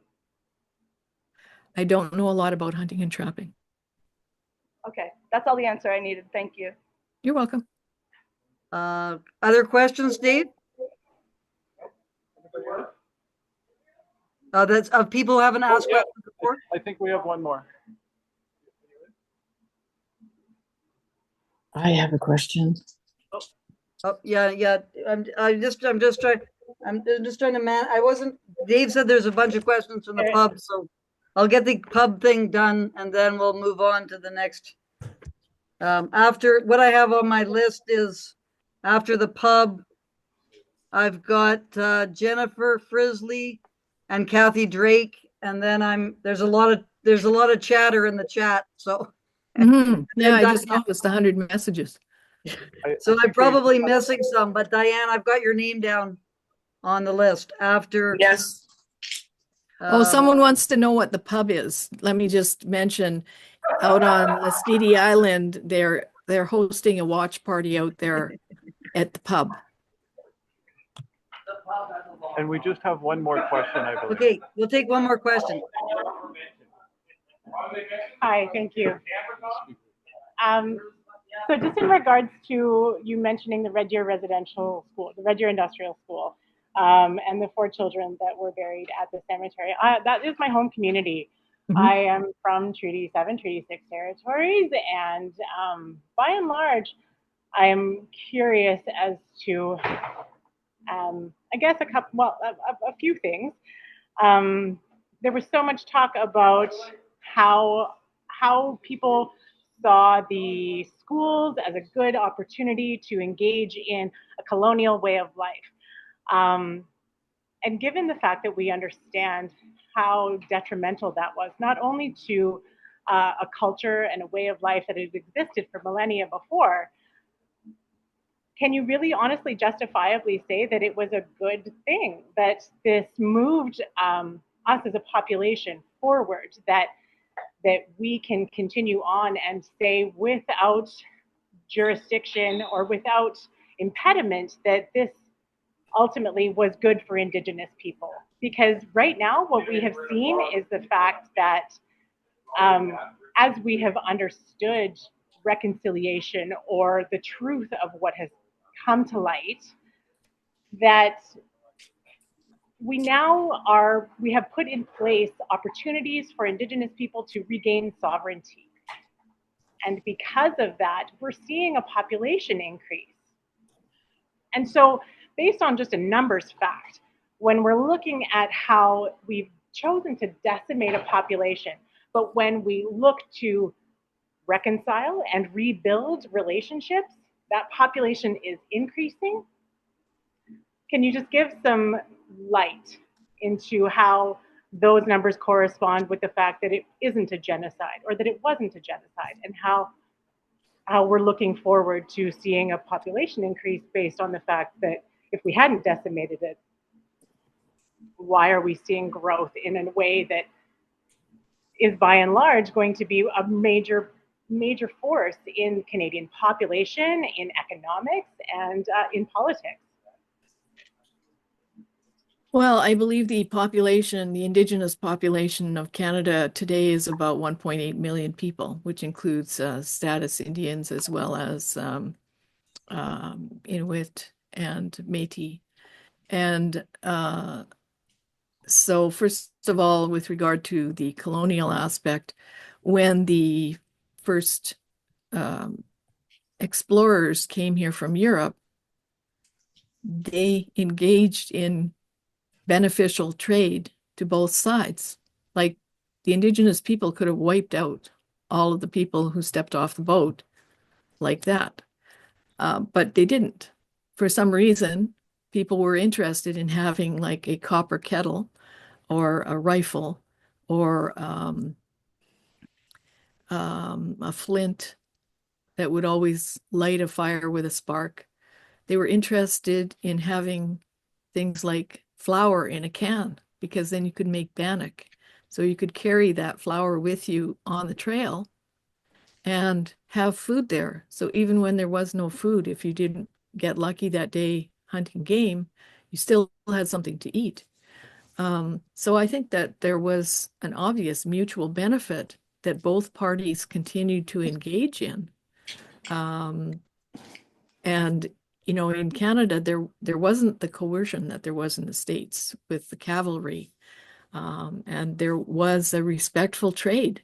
I mean, even when, you know, they had their trading sessions, the chiefs would tell the traders how much to water down the whiskey. So people weren't getting hammered doing trade. They were having, you know, just like at a diplomatic session today in any country, you know, they were having a drink before they began their negotiations. But that was it. But the whiskey traders were intentionally trying to get the Blackfoot Nation loaded so they could take a total advantage of them. Obviously, between the fur traders and the Coureur de Bois and the Indigenous people, there was always a mutual trade, and that's why they continued to develop.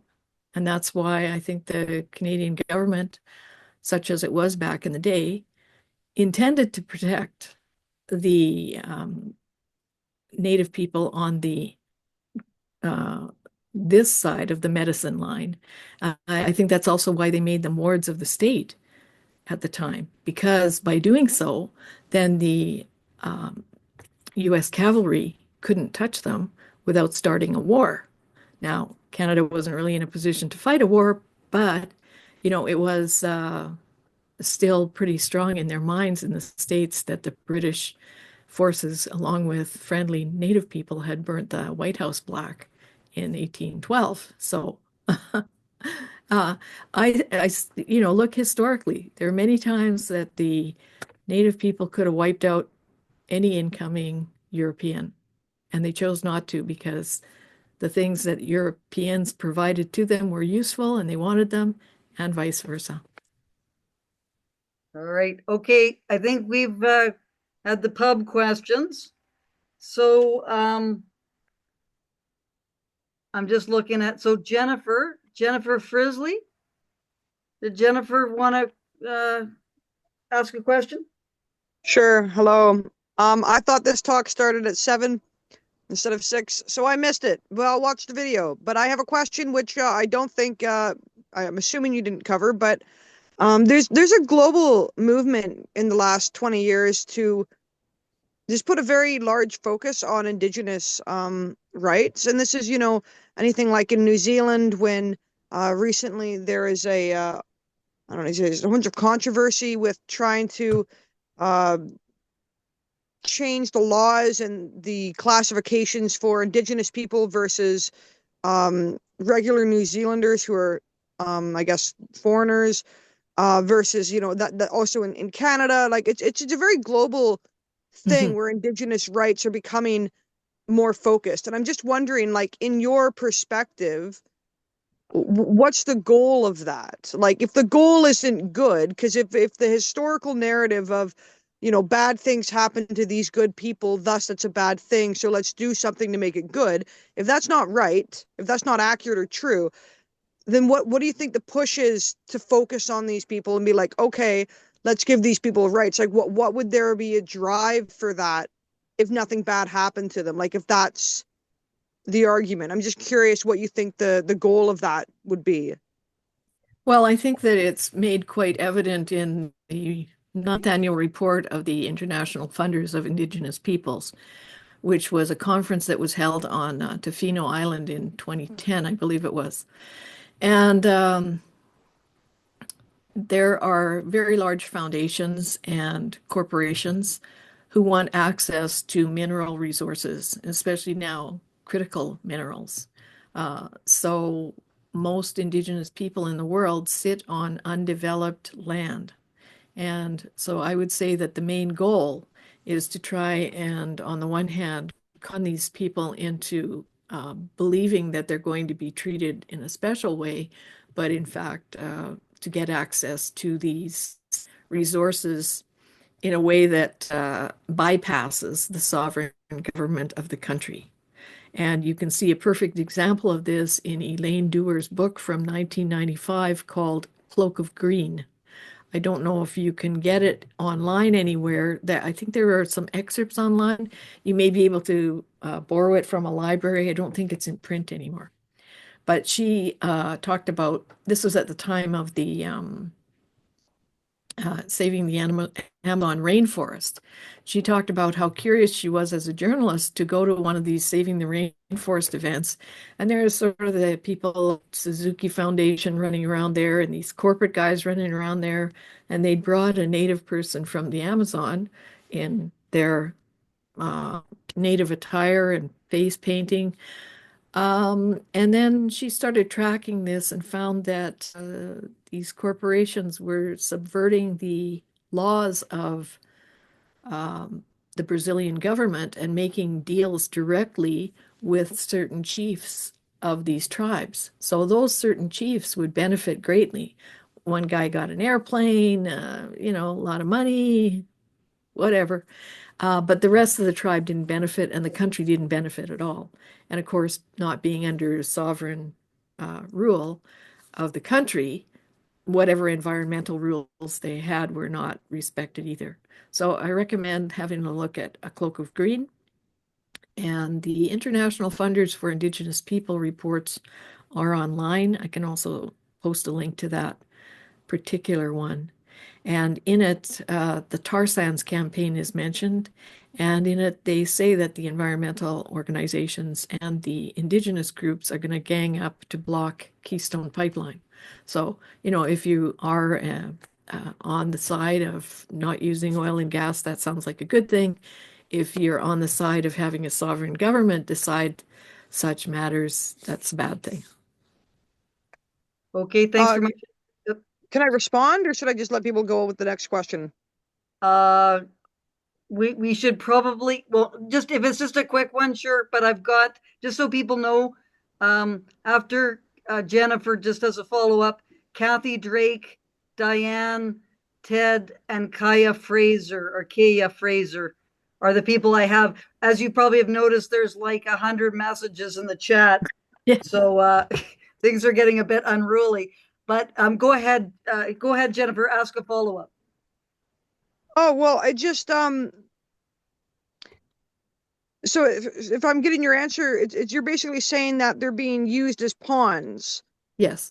To further exploit them, which is, I find kind of strange, because it's almost like we can argue about how much or who was exploited in what way, but it's like, it's just further exploitation. Whether or not we're kind of arguing about how much exploitation happened in the past and in what way the abuses, and were they real, but like, there obviously are things that happened, and to varying degrees, and now it's just a continuation of that, which I find strange, because it's kind of an agreement between both sides, like between the denial people and then the people who claim the genocide people. So it's like, it's kind of a weird in between, where it's like they're both kind of right, that it's just a perpetual oppression of people even into the future. So I just found that really interesting. Yeah, well, you see, if you look at you always hear about projects being Indigenous led, and there's a reason for that because most Indigenous communities are not large enough in terms of human resources to, to fully activate any sort of industry or project. And I don't say that with any condescension. It's just simply a fact. I used to be a career and development officer. So, when you're going to start an industry, you need everybody from the CEO to the janitor. And so the populations of these communities are typically very small, say like 500. I think the biggest one might be 12,000 people. So it's still not very big. So if you only have 500 people, then Indigenous led means one of those people will lead the project. And potentially there could be, if people are of goodwill, there could be benefits for that community. But what more likely will happen is that these huge companies like Deloitte will come in as consultants and they'll run the project in the background, right? So Deloitte has almost 500,000 employees worldwide, and there's 1.8 million Indigenous people in Canada. So you can see how how this could be exploited. Thank you. Thanks very much, Jennifer. Kathy Drake. Kathy, do you have a question?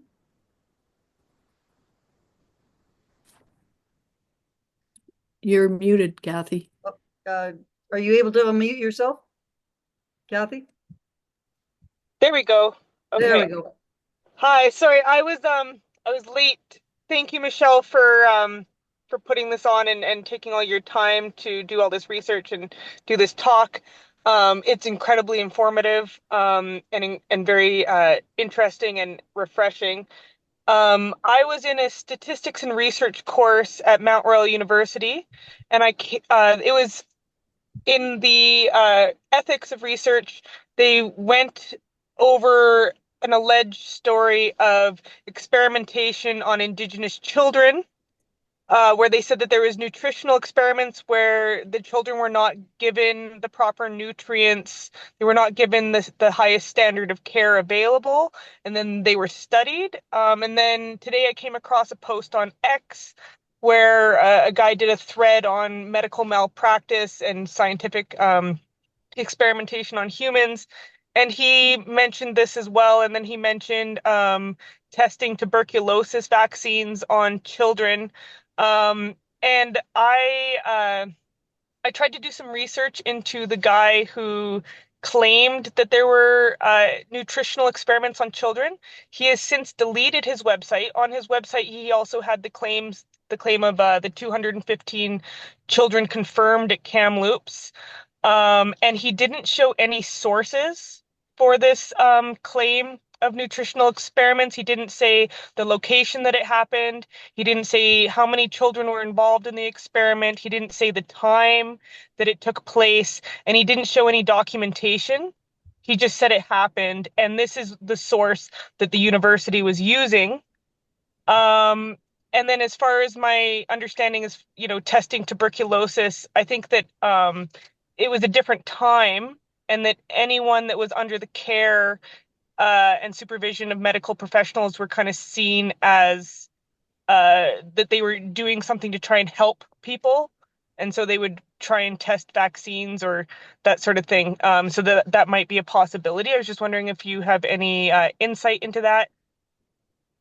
I don't have all the details on the medical experiments with regard to nutrition, but I think if you look at the report that is part of my presentation where I was talking about the conditions at home, that's the PD Moore report. And I believe that one is dealing with nutrition. I think I'd have to check the references, so don't take this at face value. I think the issue related to the medical experiment with children on nutrition was that one group was given vitamins and the other one was not. And I think the vitamins were kind of a new thing. So it was a controlled test to see they work, were they helpful? So it wasn't like a denial of vitamins. I think the vitamins were like a new thing to try and see if they did help. A lot of these things were new medical discoveries at the time and related to the vaccines. It was found that the BCG vaccine didn't work on people who were already infected. It didn't make them better, but it worked on older people. It didn't work as well on children. The streptomycin is what helps and what stops TB, but it's a difficult course of medications to take. So, at the time, like so many people were dying of TB.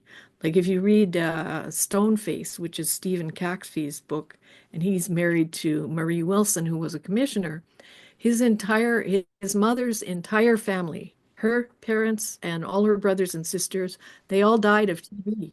She was the only one living. So, people were desperate for a cure. Like people don't, please really watch that documentary, The Forgotten Plague, because it puts a lot of things in perspective. And also, children were not, there was no pediatrics until about 1930. Before that, children were just seen as small adults, man up. They weren't seen as like little children. They were seen as small adults who should act like adults, and be treated like adults. And one other thing also I wanted to mention, which I didn't mention in the presentation, with regard to TB treatments, there were some very painful things that they did to people to try and make them well. One of them was to collapse a lung. They stuck a big needle in the person's side. So I think some of these treatments that were brutal by today's standards, and of course, very little anesthetic, maybe some ether, these may have been translated into punishments that happened at schools when they were things that actually happened in a TB sanatorium. But TB was really the big threat then. Sorry, I think I've lost my thread. That's interesting because my great grandmother had to have one of her lungs removed. She was born 1900, so I wonder if maybe that was the case there. Thank you so much for that answer.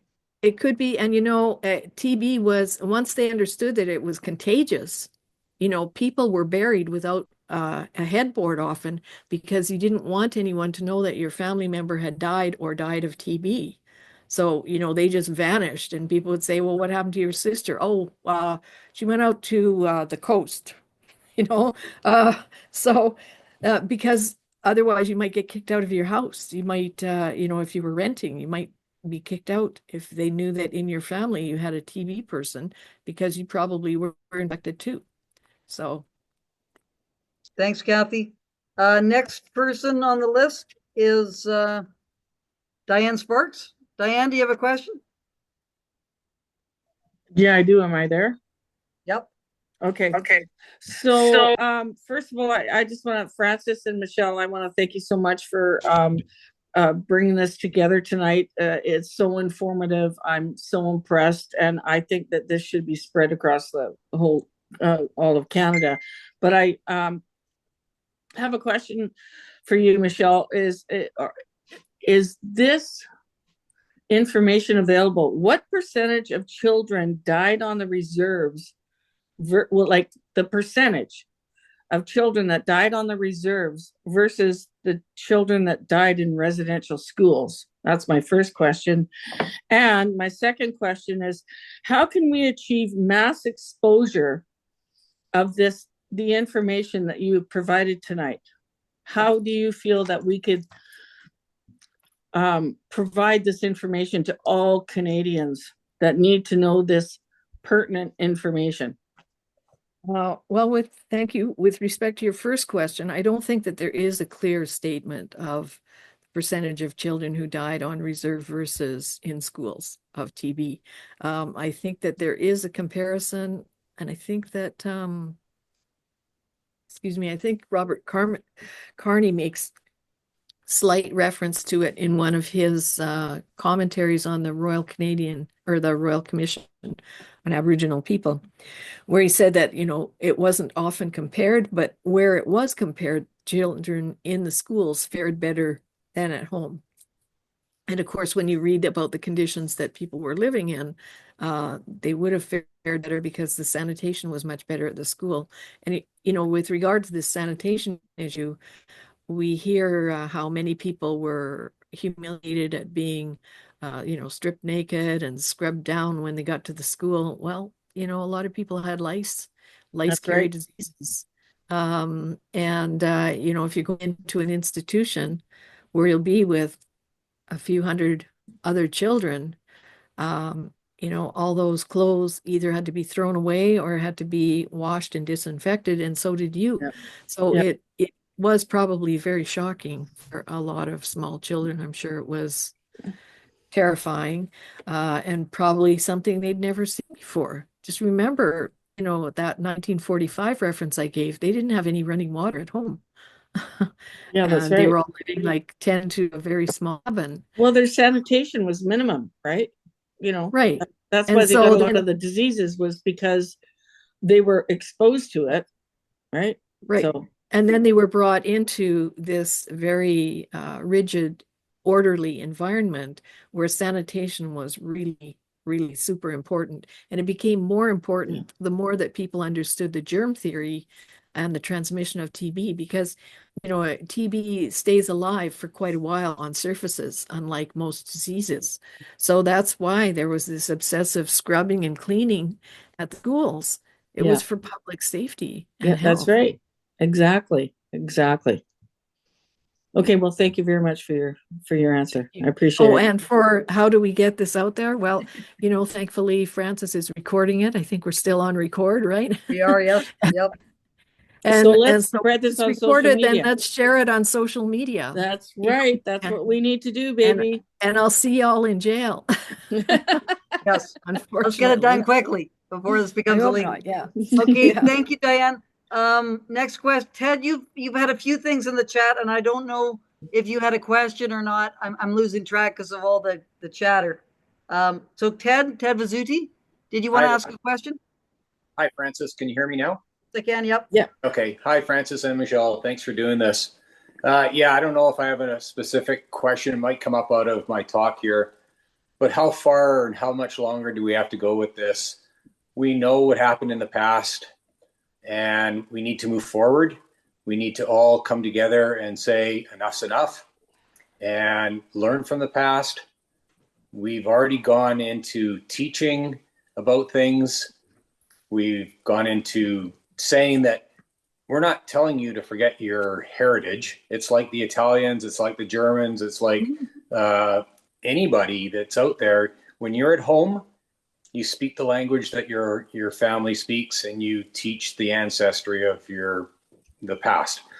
We're not saying not to do that. We're saying we've had enough. There's not any more money, and yet we are being asked to keep paying, and it's going to affect our children, our grandchildren, and probably theirs if this keeps going. We don't have it, and it is causing segregation throughout a community.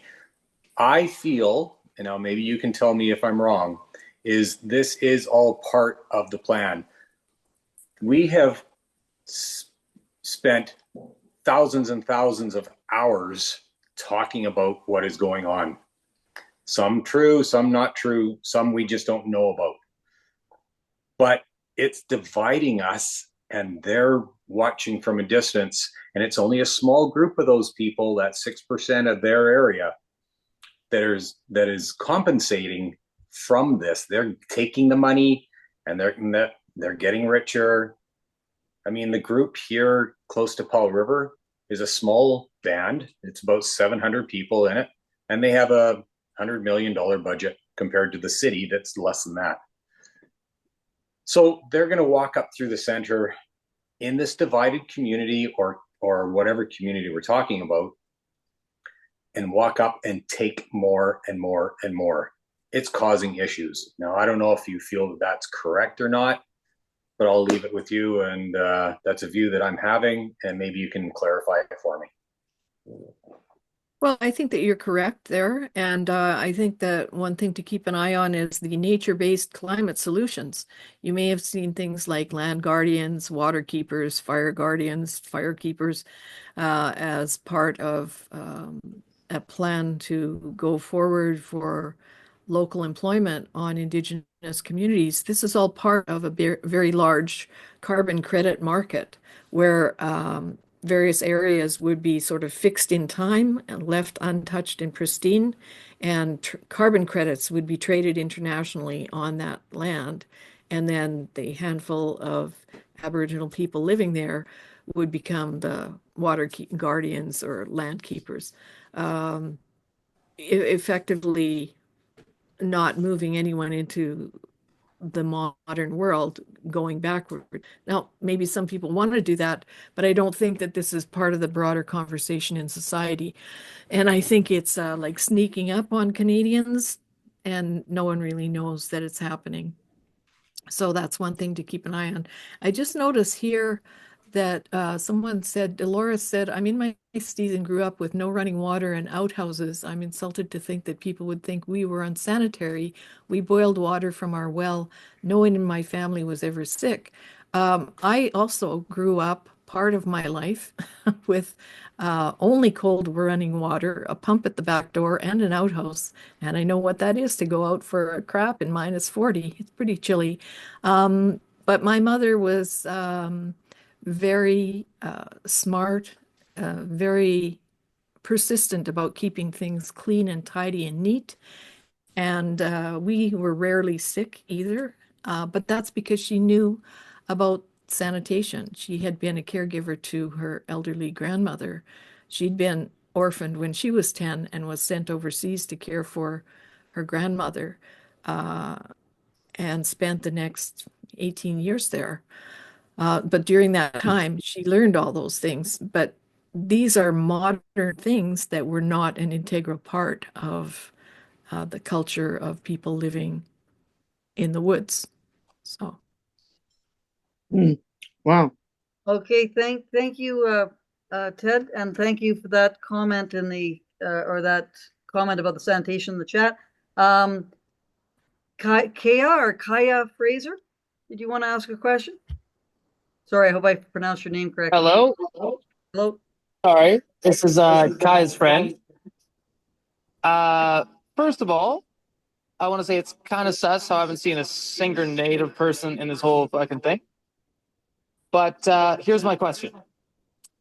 I don't have the statistics or required research into the Native children bodies that were or weren't found. I'm ill-equipped for this argument at the moment, but I have a question for Francis Widdowson. You were quoted as saying, Black Lives Matter movement has destroyed MRU and she doesn't recognize the institution anymore, by a whole slew of news sources. So my question is, are you against George Floyd's death turning the spotlight on marginalized people and communities in Canada and North America as a whole? I would love an elaboration. Thank you. No, I'm not.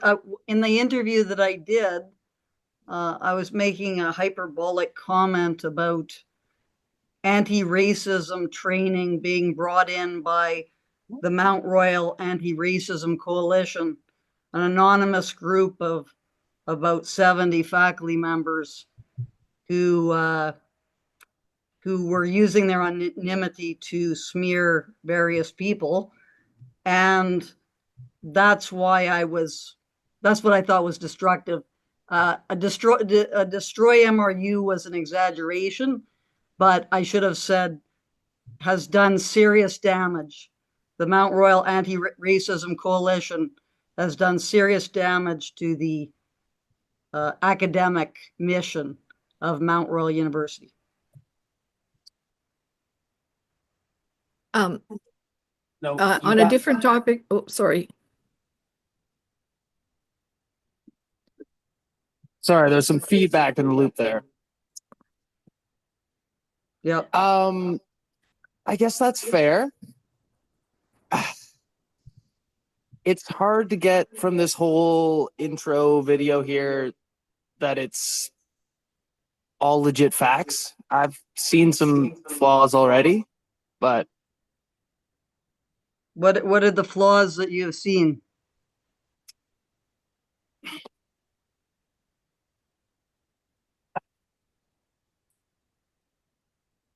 Like I said, I don't have the statistical information at this moment, but I apologize. Okay, thank you. Francis, I just wanted to mention something Pleasure. for people who are concerned, I think with regard to Ted's comments about running out of money. This was brought up some years ago in Dances with Dependency by Calvin Halen. And there's actually a very good graphic in there. I should have put it maybe in my presentation, but I can find it and post it online. And he shows the problem is, as some people have pointed out, there is a growing Aboriginal youth component. It's a very strong demographic, and that's good and positive. But it's happening at exactly the same time when all the boomers are retiring and they're withdrawing from their pension funds. They're putting more of a burden on the healthcare system. So that's costing society more. And they're also not working, so they're not contributing to the tax pool anymore. And this is happening as all these land claims are also coming up, all the class actions, all these settlements for billions of dollars, which we don't have. So I recommend that people have a look at his book, Calvin Halen, Dances with Dependency. It was written probably in the 2004, something like that. Yes. And so there's a whole bunch of stuff in the chat. I probably have missed some questions, but David Barron, you've made a lot of comments in the chat. I'm just wondering if you had a question. No, thank you, Francis. You just were talking, you're doing battle with a whole bunch of people in the chat, but you don't have a question for Michelle. No, I've read a lot on the subject and followed a lot of this for a long time. So, no, thank you, though. Okay, so is there anyone else who has a question that they would like to ask? You can just unmute and ask it because I can't. It's just like 100 messages in the chat, and I can't keep track of it. But I think I got most of them. But if you have a question that you really want to ask, just unmute yourself and ask the question.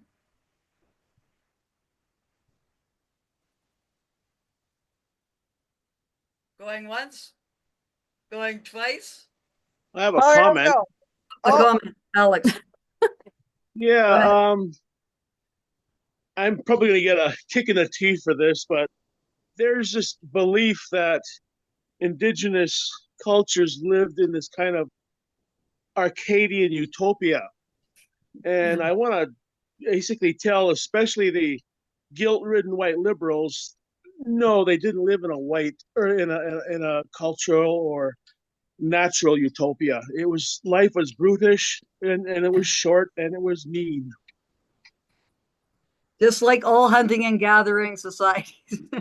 Like if you don't have technology, then things are, you don't have the kinds of medical care and all the various things that we come to take for granted. Anyway, Michelle, is there anything that you'd like to say to close this event? No, I would just like to thank everyone for joining in. Thank you that the conversation was respectful, and I do appreciate everyone's questions. And, feel free to question my work. I'm questioning other people's work, but that's how we arrive at the truth and at the answers. And I think we really need to find a way forward. And the most important thing is open civil debate. So thank you all for joining, and thank you very much to Francis for hosting, and thank you to my colleagues for helping me with various insights on questions that I had. Anyway, thank you very much, Michelle. We really appreciated the time and effort you put into this presentation. Just a few administrative matters. This presentation will be posted on my YouTube channel, which is at Francis Widdowson 1600 as well. I think Michelle will be glad to do this, but I can post her PowerPoint slides on the wokeacademy.info site. And there were some comments in the chat about how no Indigenous people were here. I have no way of determining the ancestry, of course, of everyone, but this invitation to attend this event was extended to everyone. But if there are Indigenous people who wanted to participate but felt that they were excluded, they are welcome to contact either me or Michelle, or Michelle's email address is on the slides, but my email address is widdowsonfrancis@gmail.com. And if they contact us, we can set up some kind of other event in the future to include Indigenous people who want to have a discussion about these issues. So it's something that we really would happily extend the invitation to. And it's something I've been trying to do for quite some time, is have more conversations with Indigenous people about, the whole truth and reconciliation, and trying to understand things better so that we can have more productive relationships between Indigenous and non-Indigenous people.